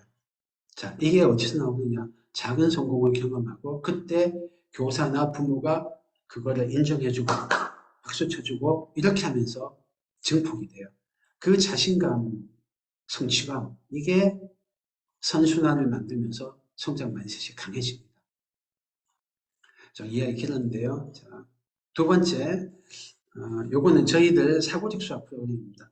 1학년, 2학년들이 하는 그림 맞추기라는 주제예요. 거기서 저희가 이 칼라 코드 또는 뭐 알록달록 첫 버전 우리말로 번역된 건데 이 프랑스 퍼즐입니다. 칼라 코드라는 이 퍼즐을 풀리는데요. 어떤 거냐면 저 반투명한 그 위에 각종 그림이 있어요. 그 그림 조각인데 그걸 가지고 작은 책이 보이시죠? 저 책에 있는 그림을 겹쳐서 만들면 돼요. 저런 겹치는 판이 있어요. 노란색 판 위에 그 투명한 아크릴판을 포개 가지고 퍼즐 문제집에 있는 그림을 만들면 돼요. 얘가 공간 지각력하고 논리적 관찰력, 앞뒤를 따져야 되거든요. 논리적으로. 그리고 전체에서 부분을 관찰하는 전체와 부분의 관찰력, 이런 거를 기르는 주제예요. 이 능력을 기르는 주제인데 저희가 1번부터 100번까지는 퍼즐인데 한 3주간에 걸쳐서 이걸 되도록이면 끝까지 100번까지 거의 다 풀려요. 어떤 반은 100번까지 가고요. 어떤 반은 90번까지 가고요. 어떤 반은 한 80번까지 가는데 3주 이상을 이것만 풀려요. 애들이 너무 재밌습니다. 쉬는 시간에도 안 나가고 얘들 아쉬움 쉬어야 돼. 2교시 힘들어하는데도 이걸 합니다. 재밌어서. 처음에 쉽거든요. 근데 점점 어려워지게 착착착착 구성이 돼 있어요. 그렇게 하다 보면 작은 성공이 누적되면서 그 도파민을 못 잊는 거예요. 이 성취감을 너무나 애들이 맛보는 거예요. 그러니까 나중에 되면 100번쯤 되면은 90번 넘어가면 어른들도 어려워요. 근데 애들이 이걸 합니다. 이걸 바탕으로 나중에는 영재교육원 기출문제에도 이런 유형의 논리적 분석력과 공간지각력 또 부분관찰력 이런 것들을 이용한 문제가 나오거든요. 영재교육원에. 근데 그거를 애들이 풀어요. 4학년 거, 5학년 거를. 영재교육원 문제를. 자, 두 번째, 성장 마인셋을 기를 때 첫 번째, 작은 성공의 경험이 첫 번째고요. 성장 마인셋을 기르는 두 번째 방법, 안정감입니다. 안정감. 특히 틀리는 거에 대한 불안이 있어요. 고정 마인드셋 가진 애들은 틀리면 내가 수두다 계급인 게 들통나는 거야. 왜냐면 아웃풋이 내 계급을 드러낸다고 생각하니까. 계급마다 타고난 한계가 있다고 생각하니까. 실패를 너무너무 무서워해요. 창피할까 봐. 내가 잘나야 되는데 내 자존감은 내 아웃풋에 달려있다고 생각하니까 내 존재 자체가 막 위협받는 거예요. 그냥 못 견뎌요. 실패를. 그래서 너무 괴로워하고 실패 상황을 대로를 안 만난다는 거예요. 쉬운 걸 한다고. 어려우면 회피해버리고 심포도야 버리고 그러거든요. 근데 이걸 해야 돼요. 틀려도 괜찮아. 실패한 게 아니야. 실험한 거예요. 에디슨이 전구 발명할 때 수천 번 실패를 했어요. 그래서 기자가 물었어요. 에디슨 씨, 당신이 전구 만드는데 1367번째 지금 실패했는데 기분이 어떻습니까? 하니까 에디슨이 유명인사였죠. 발명왕으로 유명인사인데, 기자 양반 뭘 모르시는 거예요. 저는 1367번 실패한 게 아니고 1367까지 안 되는 방법을 찾아낸 겁니다. 될 때까지 하면 성공합니다. 실패는 성공의 어머니예요. 이 말을 해요. 이게 에디슨이 한 말입니다. 만번은 조금 모르겠는데 하여튼 제가 찾다 보니까 요게 이 자료밖에 없어서 했는데 수천 번 실패하고 성공했어요. 에디슨이 실패를 내 재능의 한계, 나의 클래스, 계급을 드러내는 요소였으면 못 견딥니다. 발명왕이란 내 명성에 목칠이 될까봐 실패를 숨기거나 포기했을 거예요. 근데 그렇지 않으니까 성장 마인드셋 가지고 있으니까 실패는 실험으로 해석하니까 평안한 마음에 계속 도전할 수 있는 거예요. 수학 문제도 똑같습니다. 이 평안한 안정감이 있어야 돼요. 그러면 뭘 하셔야 되냐? 부모님들이 틀릴 때 어떤 피드백을 줘야 되는지 생각하셔야 됩니다. 틀릴 때 고장난 거야, 잘못된 거야. 이 피드백을 주시면 안 됩니다. 어렵죠? 왜냐하면 우리가 연산훈련할 때 구구단 외울 때 틀리면 지적을 해야 되잖아요. 틀렸어. 이건 다시 해야 돼. 우리가 엑서사이즈를 할 때 주로 빠르고 정확하게를 훈련시키잖아요. 그러니까 틀린 거 지적을 해줘. 피아노를 배운다. 악기를 배운다. 운동을 한다. 이럴 때 어떤 자세가 틀리면 지적을 하고 이때 이렇게 하는 거야. 가르쳐 주잖아요. 그러니까 지적이 가르치는 거라고 생각하시기 쉬워요. 물론 가르쳐 줘야죠. 근데 어떤 감정을 달아면서 어떻게 하시는 걸 잘 보셔야 됩니다. 내가 틀린 거는 악기 치다가 피아노 치다가 틀렸어요. 어제 가르쳤는데 또 실수했어요. 저는 되게 둔재라 제가 첼로를 배웠었거든요. 할 때 머리는 아는데 몸이 못 따라가요. 심지어는 머리에서 안개가 낀 것 같아요. 계속 실수를 같은 실수를 해요. 그때 우리 지휘자님이 탁탁탁탁 두들기면서 바이올린, 첼로 이렇게 안 하시더라고요. 자, 여기 틀렸습니다. 다시 해주세요. 뭐 이렇게 그냥 피드백만 알려만 주시더라고요. 근데 제가 이런 경우가 있었어요. 저는 당뇨가 있어서 막 이제 노력을 합니다. 그래서 다이어트 앱을 샀어요. 돈을 이제 달달이 몇만 원 내는 앱이에요. 그때 사람이 붙어서 코치를 하면서 하시거든요. 그 코치님이 제가 정말 저로서는 노력을 해서 식단을 조절했어요. 굉장히 힘들거든요. 굉장히 힘들었어요. 근데 어쩌다가 한번 라면을 먹었어요. 어쩌다가 한번 쿠키를 먹었어요. 근데 그때마다 이 코치님이 딱 그것만 지적하시는 거예요. 김종명님, 쿠키를 먹으면 이렇게 됩니다. 김종명님, 라면 드셨군요. 이렇게 하시면 안 됩니다. 계속 지적을 하시는 거예요. 제가 노력 엄청 했는데 어쩌다 한 번 먹었는데 평소에 라면 10번 먹던 거 어쩌다 한 번 먹었고 밤잠 안 먹던 거 잠이 안 와서 새벽 3시에 인슐린이 팍 분비되거든요. 전 주사를 맞으니까. 그러니까 저혈당이 와서 어쩌다가 쿠키를 급하게 먹었는데 그거를 정직하게 다 앱에 기록을 했는데 기록하는 게 얼마나 귀찮아요. 먹은 거 하나하나. 그 노력을 했는데 안 하다가 먹은 거 하나하나 다 기록하니까 얼마나 귀찮은데 그 노력을 했는데 지적만 하는 거예요. 석 달 하다가 그만뒀어요. 근데 운동 앱을 깔았어요. 이제 난 식이조절 포기 나는 못한다. 포기. 나는 이제 먹는 거는 컨트롤할 수 있는데 의지력이 없는 사람이야. 포기 딱 하고 달리기를 선택했어요. 달리기 앱은 무료예요. 사람이 없어요. 근데 이 달리기 앱이 정말 신통한 게요. 제가 1분을 달렸잖아요. 그래도 도장하는 팍 찍어져요. 2분 달려도 도장 찍어져요. 30분 달려도 도장 찍어주고 와 성공의 소리 박수 쳐줘요. 제가 달리기를 옛날에 달리기 했는데 한 2분 3분 달리면 무릎 아프고 발목 아프고 숨 헉헉거리고 괴로워서 못하겠더라고요.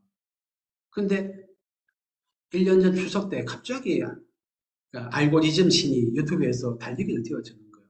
그거 보니까 처음에 1분 달리기부터 시작하는 거예요. 1분 달리고 2분 걷고 1분 달리고 2분 걷고 이렇게 해서 30분 하셔라. 나중에 한 달, 2달 지나면 30분 연속 달리기를 할 수 있다 하면서 막 응원을 하는 거예요. 그리고 빨리 달리려고 하지 마라. 빨리 달리니까 숨 차서 오래 못하고 빨리 달리니까 부상 와서 오래 못한다.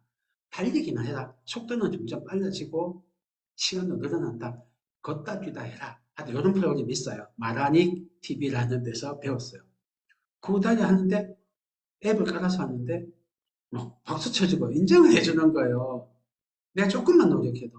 내가 달리기를 못한 날이 있고 원래는 30분 달려야 되는데 걷고 뛰고 걷뛰라고 하는데 걷뛰를 30분 해야 되는데 그날 실패했어요. 5분밖에 못했어. 그래도 박수 쳐주는 거예요.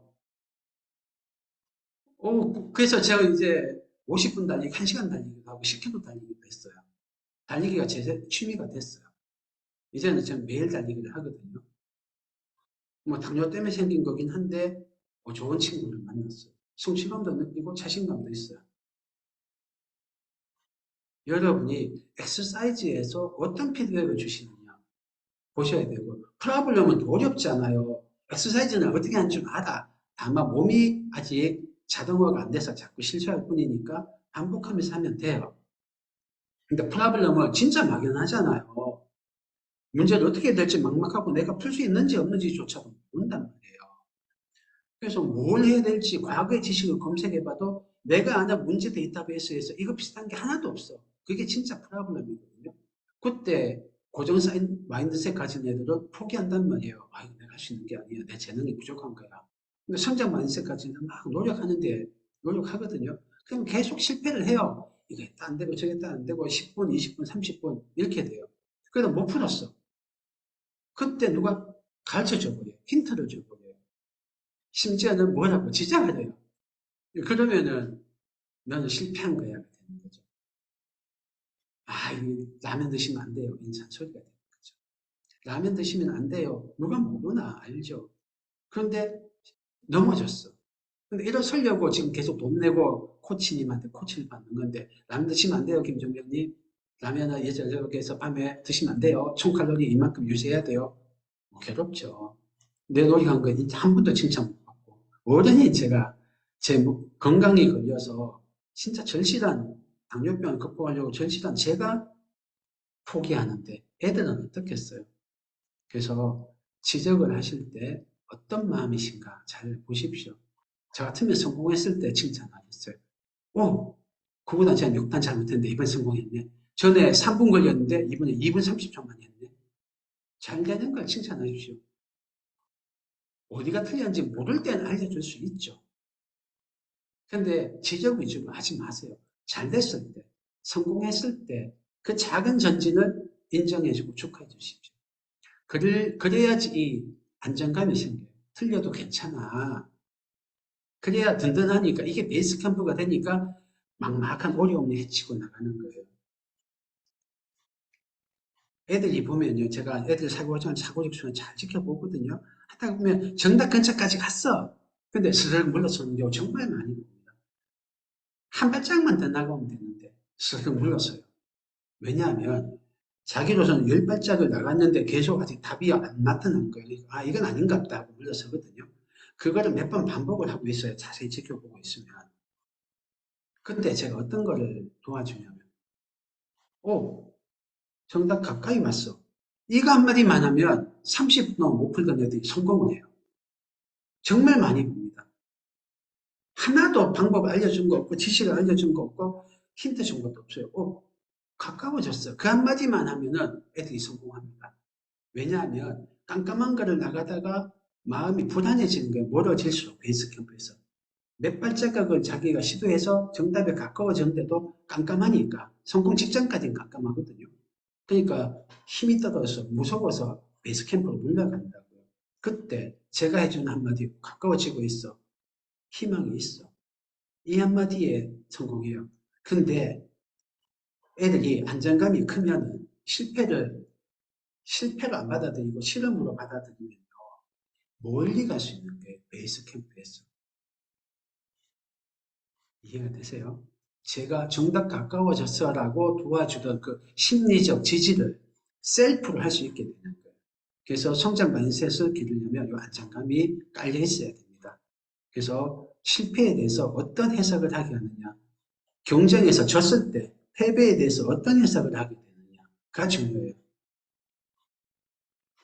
안 넘어지는 사람이 승리자가 아니고 넘어질 때마다 일어서는 사람이 승리자예요. 늘 이기는 사람이 승리자가 아니고 패배했더라도 포기하지 않고 다시 노력하는 사람이 진정한 승리자야. 요 성숙한 마인드, 실패와 패배에 대한 성숙한 마인드가 필요해요. 이 안정감이 있어야 돼요.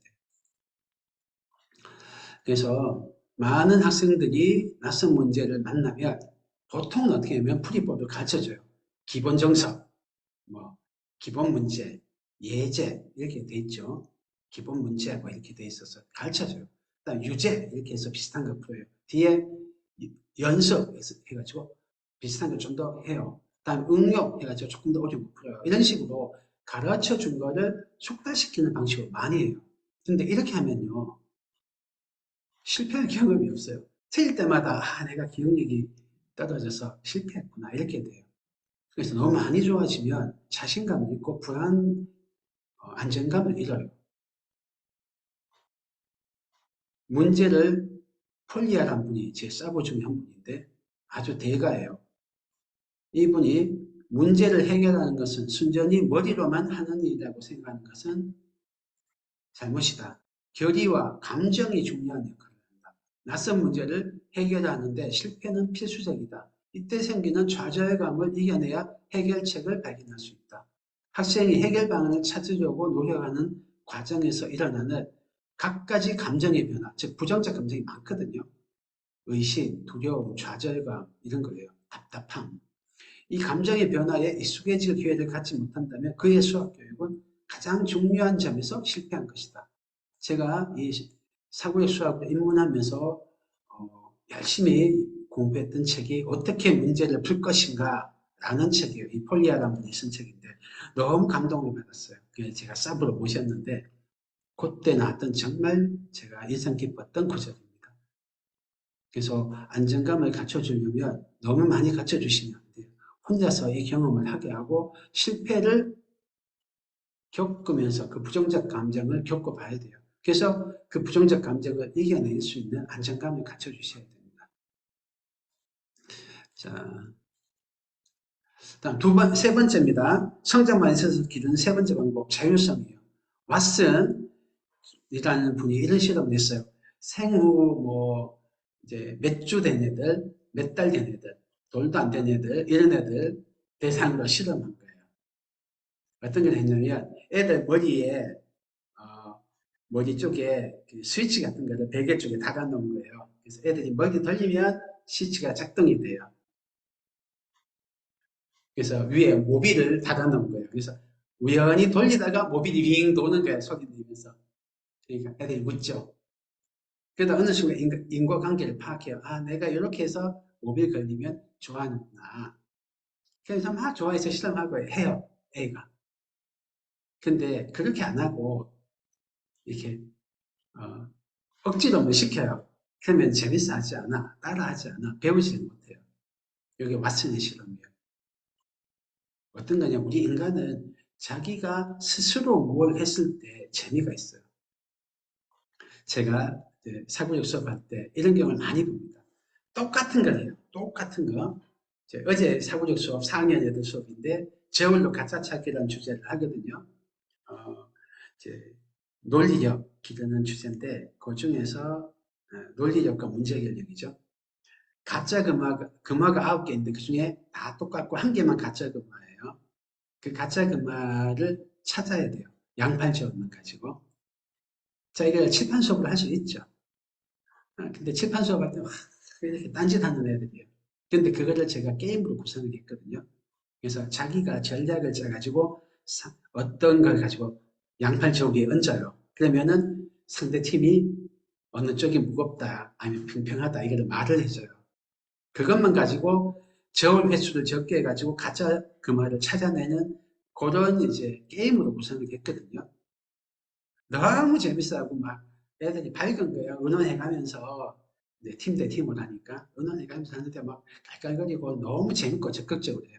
그래서 제일 효율적인 방법을 찾아내요. 제가 가르쳐 줄 때 이 방법이 최고야 하고 가르쳐 줄 때랑 자기들이 못 있어서 최고의 전략을 찾아갈 때랑 너무나 느낌이 다른 거예요. 성공했을 때, 그래서 이기려고 하는 건데 성공했을 때 그 기쁨이 있죠. 내 스스로 찾았다는 흥미도 있고요. 그래서 이 자율성이 있느냐, 남이 가르치는 걸 따라가는 것에 대해서 공부의 재미가 다릅니다. 수학 문제도요, 가르쳐주고 그 방법을 자꾸 적용하는 방식을 어릴 때 많이 써요. 어떤 연산 알고리즘, 완성된 알고리즘을 가르쳐주고 숙달시키는 게 초등학교 저학년 때 수학 학습에 많은 거거든요. 그러니까 가르쳐주고 따라하기가 몸에 배버리는 거예요. 그게 재미없죠, 공부가. 자기가 통과했으면 재밌었을 것도 가르쳐줘 버리고 반복 훈련시키고 안 되면 지적질 하니까 얼마나 재미가 없어요. 게임도요. 야, 이렇게 게임 하라고 했잖아. 야, 이쪽에서 이 탱크가 올 때는 이렇게 하란 말이야. 자, 오늘은 탱크 깨는 법. 오늘은 마술사 소환하는 법, 활용하는 법. 이런 식으로 가르쳐자고 하면서 시키고 틀리면 지적질하고 해보십시오. 게임 끊을 겁니다, 애들이. 세상에서 게임이 제일 재미없어야 하는 거예요. 자율성을 뺏어버리면 재미가 없어요. 자, 그래서 가르쳐주고 따라하기 말고 애 혼자 할 수 있는 기회를 좀 주십시오. 어쩔 수 없이 배워서 따라가야 되는 건 있어요. 학습이 없을 수는 없는데요. 그 비중을 잘 보십시오. 저희 사고력 수학은 아까 말씀드린 것처럼 던져놓고 애들이 활동하게 합니다. 그래서 왜 그럴까? 어떻게 하면 할 수 있을까? 이렇게 하면 어떻게 될까? 이런 식으로 질문만 던져요. 그러면 그 미션, 호기심을 따라서 애들이 막 해요. 게임을 이기려고 막 자기가 질문을 던져서 어떻게 하면 이길까? 막 따지고 어느 게 더 효율적일까? 따지면서 해요. 이렇게 하는 게 재밌습니다. 이렇게 해야 어려움을 만나도 넘어가기가 쉬워요. 이렇게 해야 틀렸을 때 실패를 안 받아들이고 그냥 도전의 자연스러운 과정, 실험으로 받아들여요. 근데 가르쳐 주는 걸 따라하다 틀리면 실패로 생각하죠. 아, 배웠는데 내가 까먹었구나. 우리 학원 사고력 수업 처음 올 때 애들이 이런 말을 많이 해요. 아, 저 배웠는데 까먹었어요. 이야기를 많이 해요. 그러니까 나를 비난하지 마세요. 내가 머리나 클래스가 낮은 애는 아니에요. 까먹었을 뿐이에요. 내 머리가 TV한 애는 아니에요. 이 이야기를 하는 거거든요. 왜냐하면 머리가 TV하다 하면은 자기 자존감이 못 견디는 거예요. 고정사고 마인드셋을 가지고 있으니까 못 풀면은 내 존재가 위협받으니까 내 계급이 노예 계급으로 평가받을까봐 두려워서 그 핑계를 대요. 아, 알았는데 배웠는데 까먹었어요. 까먹은 건 그래도 머리는 아니잖아. 노력하면 되니까. 근데 우리하고 오래 다니는 애들, 사고력 하는 애들은 틀린 거에 대해서 변명 안 해요. 아, 이렇게 나는데 더 노력하죠. 근데 핑계를 안 대요. 이렇게 자율성을 보장 안 하고 가르쳐주고 따라하고 훈련하고 틀린 거 지적하는 방식으로만 학습을 하면 재미도 없고요. 멘탈이 유리 멘탈로 변합니다. 그래서 자율성을 주는 거를 좀 넓히셔라. 그래서 저희는 사고적 수학은 문제 해결 기반 학습, 프로블럼 베이스드 러닝을 많이 해요. 가르쳐주고 학습시키면 5분이면 될 거를 2시간 동안 합니다. 그 과정에서 애들이 선생님이 가르쳐줄 거 스스로 깨우치게 하거든요. 실험, 실패를 거치면서 깨닫게. 근데 이렇게 하면서 뇌에 각종 지식과 뉴런이 새롭게 재배열되고 회로가 생겨요. 그러면서 어떤 경우는 우리가 기대하지도 못했던 풀이를 만들어낼 때도 있어요. 아까 예를 들어드렸던 조화 급수가 발산한다는 거 증명한 게 제가 예상하지 못한 방식으로 애들이 증명한 게 있거든요. 그런 경우 많이 봐요. 심지어는 제가 생각한 것보다 더 좋은 풀이를 찾는 경우도 있어요. 애들을 믿어보십시오.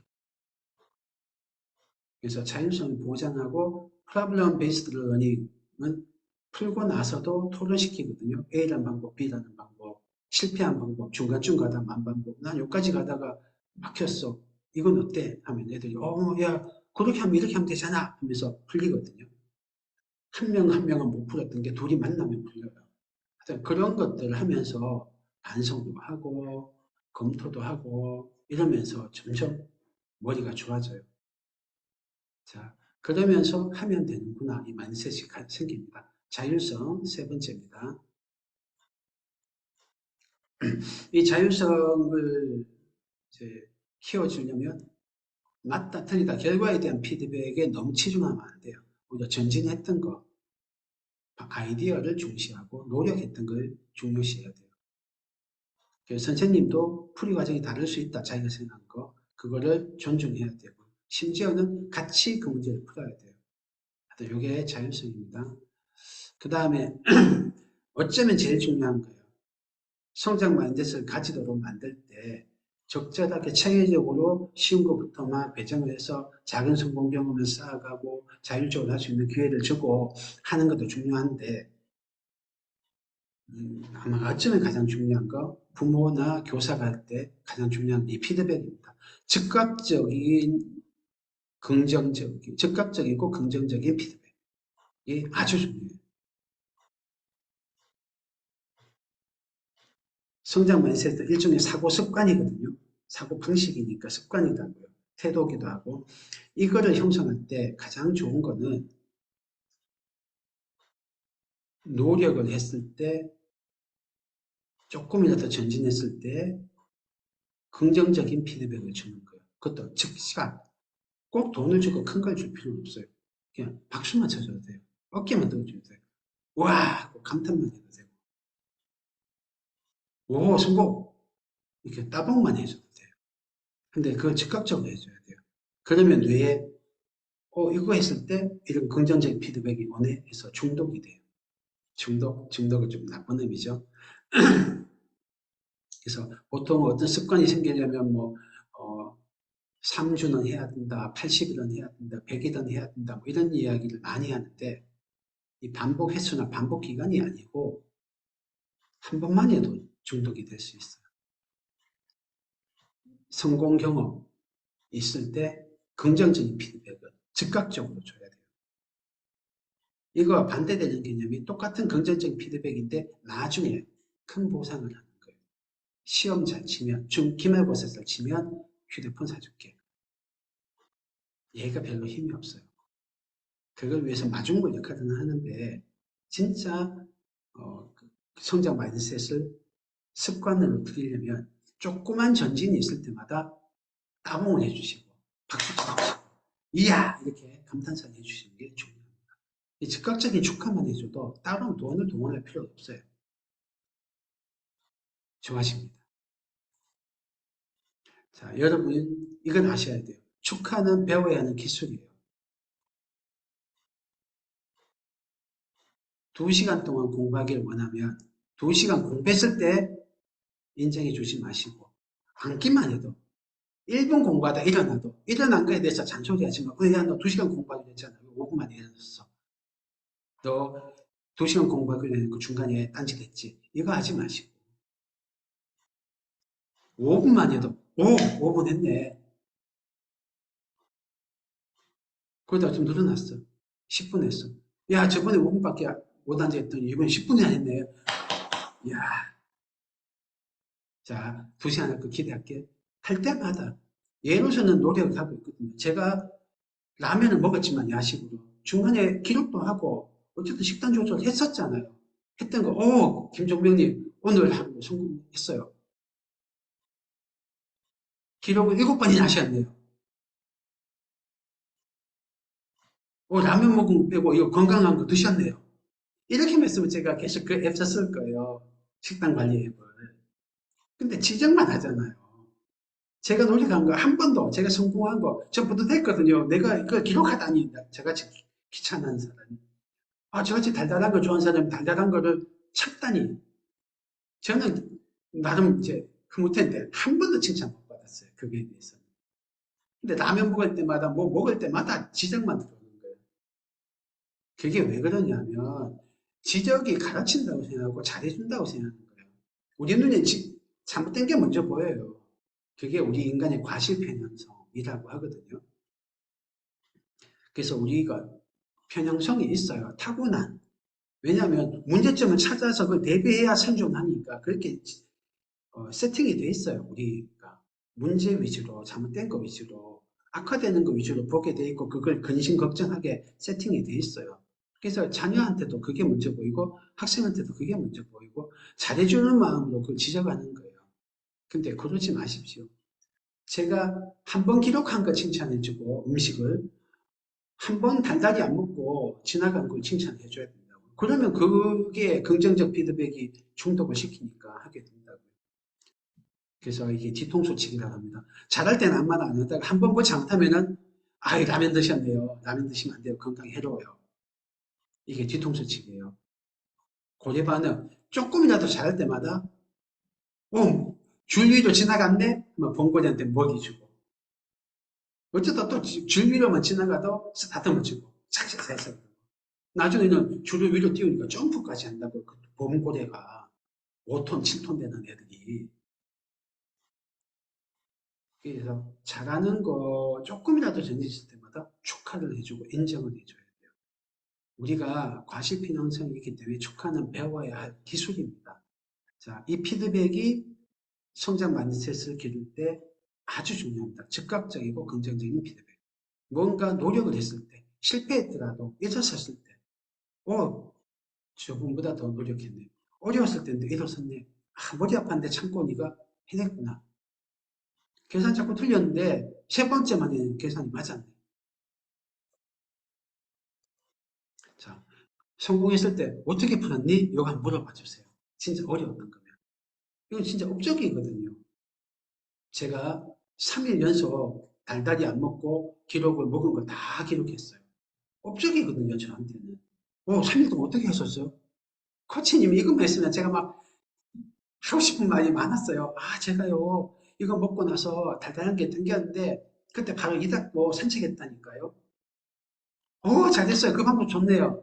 이랬으면 좋았을 건데, 아무 말씀 안 하시고, 3일째 밤에 배고파서 라면 먹은 거에서, 다음날 젓갈같이 김정민 라면 드시면 안 돼요. 이렇게 나오더라니까요. 자, 애가 성공했어요. 실패한 거 보지 마시고 성공했어요. 그러니까, 야, 너 정말 대단해. 이 눈빛을 빛내면서 이제 애들이 말한다고요.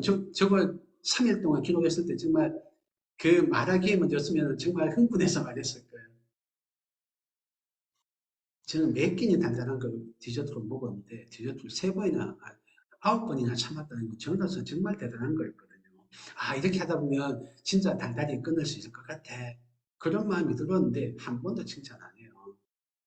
실패해도 성공해도 관심 가지고 네가 잘 될 거라고 믿고 조그만 전진을 들어주십시오. 말할 기회를 주고 귀 기울여 들어주십시오. 박수만 쳐주세요. 이것만 하면 돈 주고 믿을 필요 없어요. 진짜 여러분이 주실 수 있는 최고의 선물입니다. 자, 부족한 건 잔소리하지 마시고 오직 칭찬하고 묻고 경청해야 돼요. 칭찬하실 때 개선의 여지가 있는 걸 칭찬해야 돼요. 결과 성공 100점이야. 이것만 칭찬하지 말고 어려운데 해냈구나. 이때 포기할 것 같았는데 포기 안 하더라. 전에는 이틀 공부하고 시험 치더니 이번에는 5일 공부하고 시험 쳤네. 100점 맞는 거 어려운데 네가 진짜 끈기 있게 하더니 98점 나왔네. 자, 다음에 100점만 떠보내 기대한다. 이렇게. 자, 그렇게 해서 칭찬하실 때 결과보다는 과정을 즐기도록 남을 이기려고 경쟁하기보다는 자신을 향상시키려고 하도록 실패를 두려워하기보다는 성공을 원하도록 생각하시고 칭찬하십시오. 자, 요게 피드백입니다. 마지막으로 여유.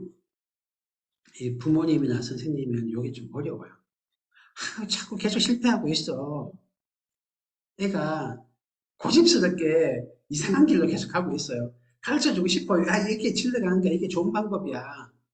안 풀리면 이렇게 푸는 거야. 가르쳐줘 보고 싶어요. 그러지 마십시오. 억지로 시키지 말고.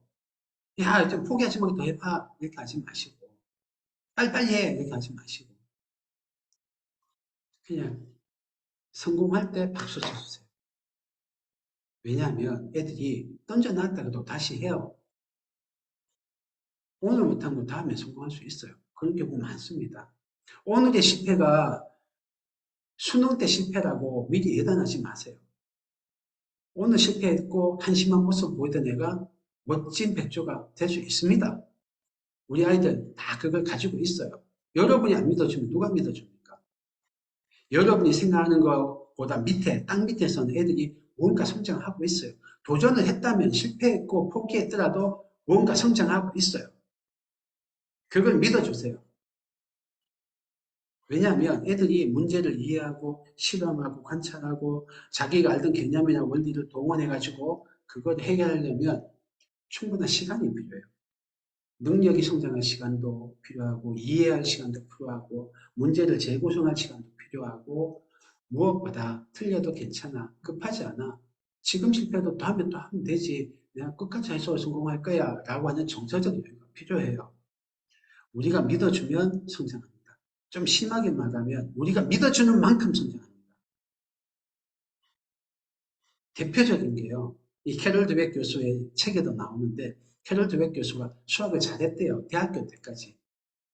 하버드대 가고 했으니까 당연히 잘했겠죠. 근데 수학을 하는데 자기가 그 대학 수학을 듣는데 캘큘러스 같은 거 듣는데 98점, 99점 이렇게 나왔어요. 근데 어느 교수님이 남녀 차별이 심한 교수님이 여자들은 어쩌고 수학 어쩌고 잘 앞으로 점점 처지게 되고 남자들이 잘해 어쩌고 이런 걸 좀 들은 거예요. 근데 자기가 그 믿음을 받아들인 거야. 성적이 점점 떨어진 거예요. 수학 성적이 대학교에서. 그 비슷한 게 많습니다. 미국에서 남자 여자가 진짜 수학 머리가 다른지 미국 전체 고등학생 대상으로 10년 동안 대규모 실험을 했어요. 전체 고등학생 대상. 그래서 나온 결론이 남자가 수학을 조금 더 잘한다. 여자가 수학은 좀 못한다. 대신 국어를, 거기서 영어죠. 하여튼 국어를 좀 더 잘한다. 남자는 수학, 여자는 언어. 이런 식으로 이제 결과가 나온 거예요. 우리가 좀 많이 그런 생각 가지고 있잖아요. 공간지각력은 여자가 좀 떨어지지. 주차할 때 보면 남자가 잘해. 대신 이제 말로 하는 건 여자가 잘하지. 이런 걸 한다고요. 그래서 그게 통설로 받아들였었어요. 그런데 이번에는 미국 차원이 아니고 전 세계 차원에서 똑같은 실험을 했어요. 그때 어떤 일이 벌어진지 아십니까?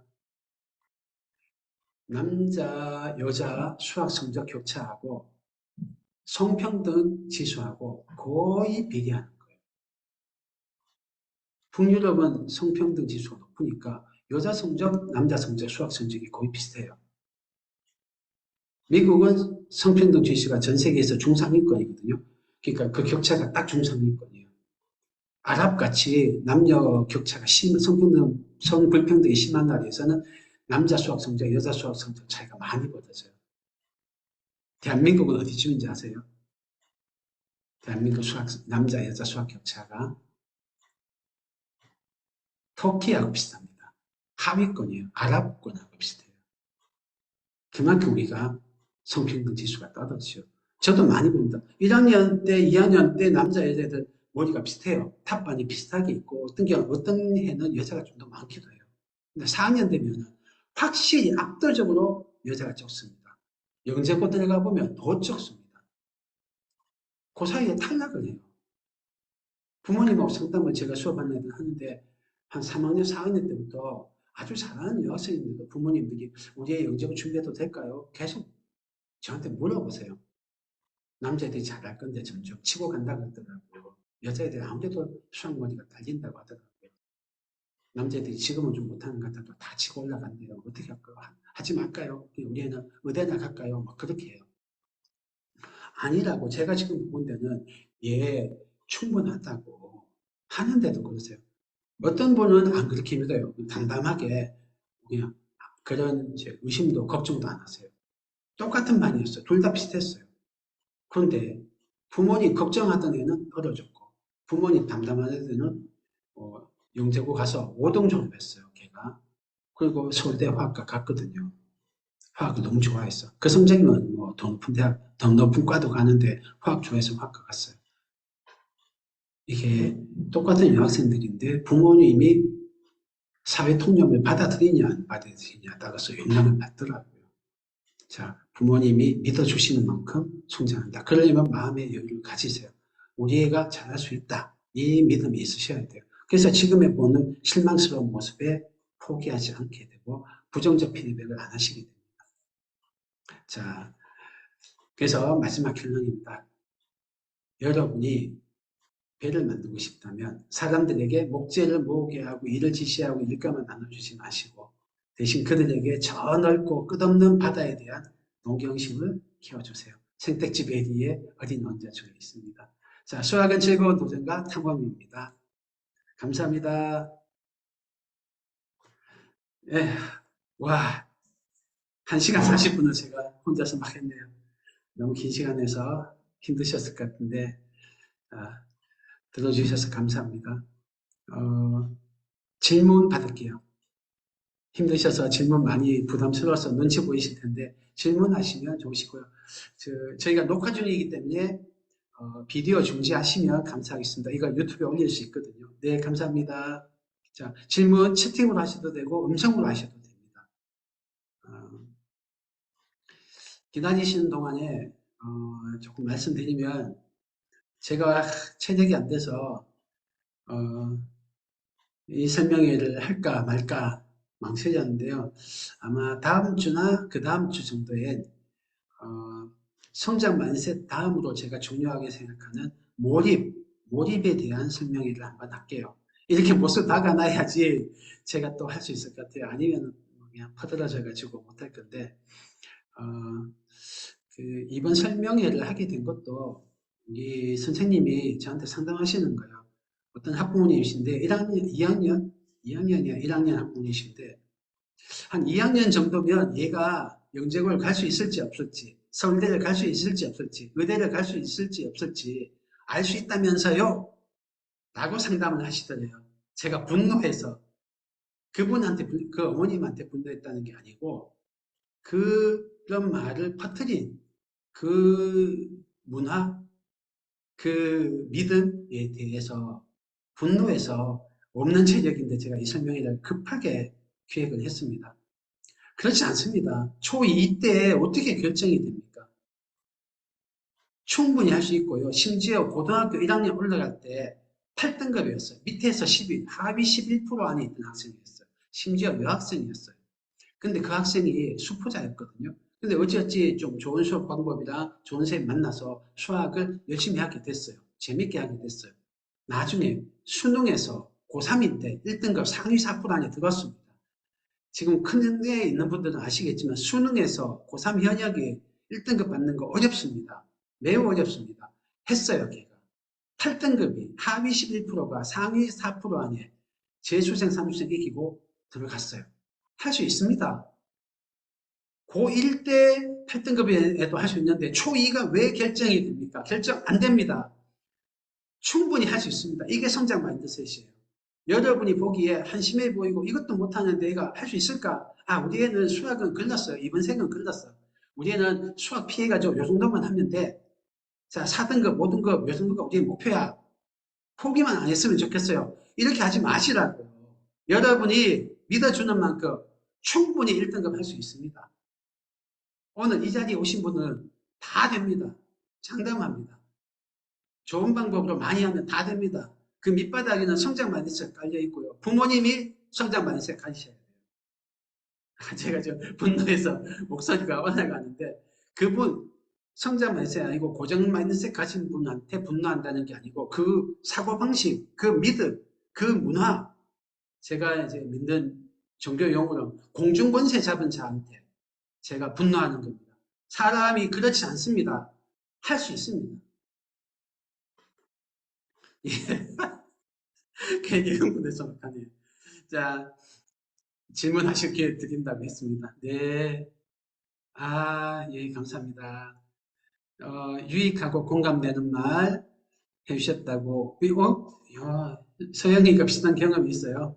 이겨내고 성장했다고 하시니까, 아유, 감사합니다. 조금이라도 도움이 됐다면 기쁘고요. 또 계속 성장하기를 응원합니다. 아, 이런 응원도 해주시니까 감사하고요. 유지연님, 너무 유익했습니다. 힘드실 텐데 질문 하나 드려요. 네, 얼마든지 하십시오. 아이보다 제가 먼저 포기하려 했는데 반성하며 울컥합니다. 응원과 격려 감사합니다.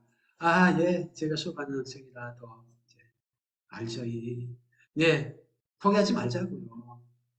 아이는 우리를 통해서 자기를 믿어요. 내가 정말 존귀한 사람인지 부모 눈으로 보고요. 내가 할 수 있는 사람인지 부모 눈으로 봅니다. 우리가 했던 말이 그 아이의 믿음이 돼요. 그리고 자기가 선정한 유리천장 이상 잘하는 사람 아무도 없어요. 이 유리천장 별거 아닌데도 자기가 입으로 생각으로 천장을 만들면 딱 그 천장감만큼만 잘합니다. 그 천장이 어디서 왔느냐? 우리 부모가 준 겁니다. 대부분의 경우. 그래서 우리 부모님이 의식적으로 노력해서 이 공중권세, 세상의 문화, 한 줄 세우기 문화, 계급 나누는 문화, 흑수저, 금수저 나누는 이 문화를 깨줘야 돼요. 즐겁게 성장할 수 있어. 너는 할 수 있어. 자, 초6인데 사춘기가 점점 깊어지고 있는 듯 해요. 공부에 많이 흥미가 떨어진 것 같아요.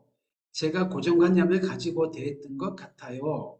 어떻게 이 시기를 넘겨야 할지 고민입니다. 아, 예, 예. 6학년, 제가 중3 초거든요, 저희 애들이. 저희 애들도 이제 사춘기를 하고 있거나, 이제 막 들어가고 있는 중인데, 공부에 흥미가 떨어진 것 같아요. 아, 첫째, 부모님이 할 수 있습니다. 아이는 할 수 있습니다. 하셔야 되고요. 왜 흥미가 떨어지는지 부모님이 잘 관심을 안 가져주시는 경우가 많아요. 귀 열고 들으셔야 되고요. 이 귀를 닫게 만드는 제일 큰 게 내가 학벌 자산을 안 물려주면 우리 아이는 불행할 거야. 힘들게 살 거야. 안 될 거야. 낮은 계급이 될 거야. 열등감에 빠져 살 거야. 자신감을 잃고 살 거야 라고 생각하시는 게 벗어나야 돼요. 학벌 자산 없어도 잘 살 수 있습니다. 서태지 씨 대학 갔나요? 중퇴거든요. 스티브 잡스 중퇴거든요. 제프 베조스 중퇴거든요. 빌 게이츠 중퇴거든요. 학벌 자산 있으면 좋죠. 그걸 위해서 이렇게 학원도 다니시고 투자하시고 이 설명회 오시는 거 아는데요. 첫째 믿어주셔야 되는 게 우리의 학벌 자산 없어도 충분히 잘 살 수 있고 행복할 수 있고 이 세상에 기여할 수 있다. 이거 일단 믿으십시오. 그래야 마음의 여유가 생겨요. 애 말이 귀를 기울 수 있고 애를 있는 대로 볼 수 있습니다.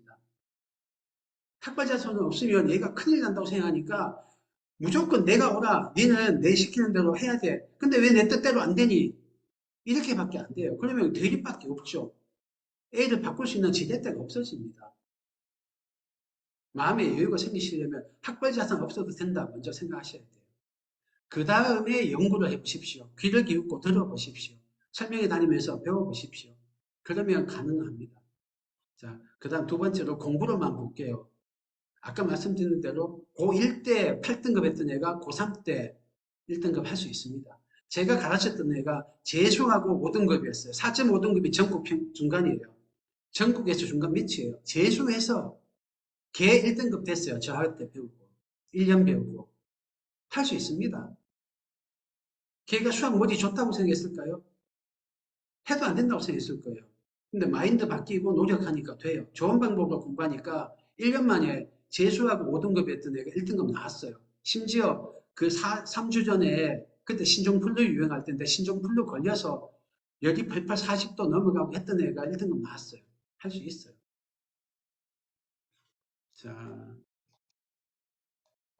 그 다음에 김성인님 좋은 강의 감사드려요. 예, 네. 수능 1등급 누나는 GTG에서 수업 받았는지요? 수능 1등급 누나도 있고 형도 있는데요.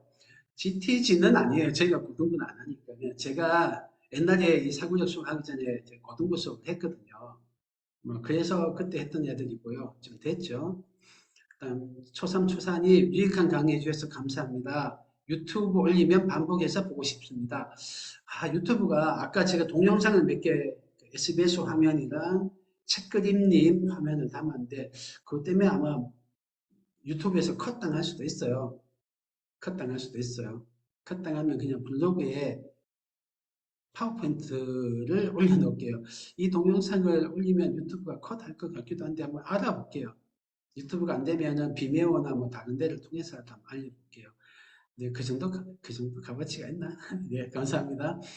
다음 김성윤님, 지금 GTG에서 사고력 수업과 교과 수업으로 디딤돌 기본 응용 이렇게 나가고 있어요. 아이는 GTG 너무 재밌고 좋아하며 다니고 있습니다. 아유, 좋네요. 감사합니다. 그런데 요즘 교과 심화를 꼭 해야 한다는 이야기가 많아서요. 지금 최상위까지 안 하고 있는데요. 최상위 안 하고 GTG 교과 커리큘럼대로 나가면 될까요? 커리큘럼 최상위 하면 좋죠. 필수라고는 생각 안 해요. 문제결력 교재를 하면 필드 수학이나 이런 거 하면은 필수는 아닌 것 같고요. 중학교부터 최상위가 최고 수준 뭐 A급 수학, 블랙라벨 이런 거 중학교부터 해도 된다고 생각해요. 저는. 근데 뭐 초등학교 때도 하면 좋죠. 저도 선행보다는 심화가 더 좋다고 생각을 하는데요. 지금 아마 요번이 최상위를 못하는 거는 하면은 부작용이 있어서 안 하고 있을 거예요. 반을 한번 올리려면 사고력하고 문제결력 이 두 개가 길러지면 반을 올립니다. 요거는 선생님하고 제 상의해서 할 테니까 저한테 개인적으로 연락 한번 주십시오. 어떤 반에 최상위 도입한 반도 있거든요. 학부모님 상담받고 상담해 주십시오. 김유성님 유익한 강의 감사드립니다. 예, 감사합니다. 초3까지 원장님 수업 들었고 사춘기 힘들게 보낸 후 고등 왔는데 이제 공부하려고 맘먹은 아이가 수학을 극복하기 힘들어해서요. 초3까지 제 수업 들었는데 수학을 어려워한다. 뭔가 중간에 이제 요거는 성장 마인셋에서 지금 제가 빼먹은 건데요. 아이들하고 성장 마인셋 요 교육을 한번 받으면 좋더라고요. 성장 마인셋이 생겼어요. 경험으로, 체험으로. 그런데 그게 또 이 주입식 교육, 또 한 줄 세우기 평가를 받다가 보면 무너지는 것도 많아요. 그런데 미리 성장 마인셋 교육을 받잖아요. 유튜브 같은 거, 캐롤 드웨 교수님 강의 같은 거 보고 나면 이게 오래 가더라고요. 흔들릴 때마다 맞아 노력하면 되지. 요게 한 줄로 딱 박혀 있으면 이겨내는 힘이 강하더라고요. 아마 김성희님 이제 자녀가 좀 다시 마인드가 흔들렸을 것 같은데요. 마인드셋 외에도 공부를 좌우하는 거 많습니다. 영향을 미치는 중요한 팩터들이. 그래서 저희가 뭐 교과 공부 수학 잘하는 법 한번 설명했었는데 그것도 설명해 보시면 조금 도움 되실 거고요. 정 그러시면 저 한번 찾아오십시오. 제가 공부 마인드셋 회복되고 노력하게 만드는 몇 가지 꿀팁들이 있거든요. 고등학생한테 통하는 꿀팁이 있어요. 제가 도와드릴게요. 저 한번 꼭 연락하십시오. 제가 도와드릴게요. 오늘 이 자리는 그 자리가 아니어서 길게 말씀 못 드려요. 다음, 아이 믿어주고 앞으로 나아갈 힘을 길러주도록 노력하겠습니다. 감사합니다. 이런 마음 다짐하시는 거가 제가 원했던 바고 제 보람입니다. 감사합니다. 박태인님, GTG는 중등수학은 계획 없으신지요? 현재 교과 수학은 선행은 어느 정도가 적당한지 생각 여쭙고 싶어요. 중등수학은 계획이 없습니다. 저희가 분당에 전교등, 여러 학교 전교등 많았는데 몇 년을 해도 적자만 나더라고요. 제가 중등부 운영할 능력이 없다는 걸 절실히 느꼈습니다.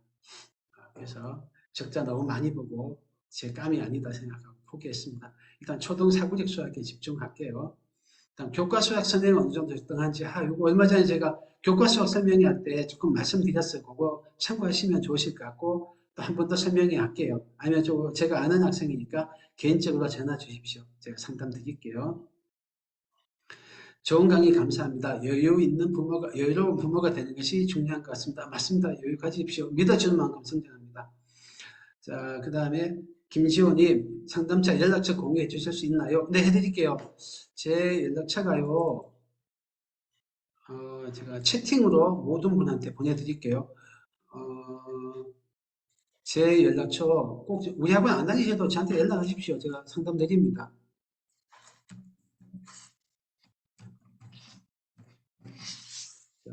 이게 제 개인 연락처고요. 여기로 연락하셔도 되고 아니면 데스크로 전화하셔도 됩니다. 자, 초이님 항상 좋은 말씀 감사합니다. 그런데 사고력으로는 성장 마인드셋이 되는 듯한데 교과다 가니 솔직히 어렵습니다. 여유가 어려워요. 잘한 거 응원만 하기에 부족한 게 많이 보이고 진도는 계속 나가니 구멍이 생기겠다 싶고 언젠가 연결 짓겠지 하고 개념을 넣어줘야 하나 싶고 마음이 복잡하네요. 교과 어려워요. 지금 한 가지 지침만 가지고 예를 들면 노력하면 돼. 이것만 가지고 제가 에베레스트 올라가면 죽겠죠. 예, 거기에 걸맞는 전문 지식이 있어야 되는데 네, 부모님이 한 가지 지침만 보고 가시긴 그렇습니다. 이거 밑바탕에 깔려있는 마인드 같은 거고요. 디테일한 기술은 따로 필요해요. 저희가 교과 설명했던 거 좀 참고하시고 개별적 상담을 해 주십시오. 그래서 부모님이 어떻게 교과 공부할 수 있도록 도와줘야 되는지 마인드셋 하나만 가지고 되는 건 아니거든요. 거기에 필요한 기술이 필요한 거예요. 가르칠 때. 또 애들도 배울 때 학습 기술이 필요하고 학습 전략이 필요하니까요. 이거는 따로 이제 저희 교과 설명에 한번 참고하십시오. 유지연님, 중등과학 프로그램 간략하게 소개해 주실 수 있나요? 죄송합니다. 이것도 저희 과학 설명에 저희 블로그에 올라와 있으니까 참고해 주시고요. 진짜 간단하게만 설명드리면 저희 프로그램이 사고력 과학을 초등 때 하라고 하세요. 요 사고력 과학을 했거나 딴 데서 교과 선행한 애들은 중등 프로그램으로는 중고등학교 과정 화학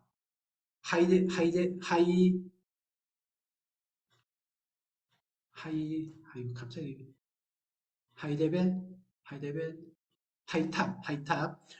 하이탑이라는 교재로 합니다. 그리고 그 다음에 이어서 화학 올림피아드가 있어요. 저희가 물리나 이런 거는 없습니다. 화학만 있습니다. 그래서 과학 프로그램은 이렇습니다. 박태인님, 오늘도 원장님 설명에 대해 제가 더 성장 마인드셋 가져갑니다. 예, 감사합니다. 첫째 보냈고 오랜만에 배워서 너무 좋습니다. 둘째를 위해 또 뵐 수 있기 바랍니다. 원님, 오늘 너무 감사한 강의 듣고 갑니다. 둘째까지 감사합니다. 첫째도 감사하고 참여해 주셔서 감사합니다. 자, 아마 대충 다 쓰신 것 같은데요. 질문 있으신 분은 데스크나 제 개인 폰으로 연락해 주십시오. 긴 시간 감사합니다. 네, 감사합니다. 안녕히 가십시오. 감사합니다.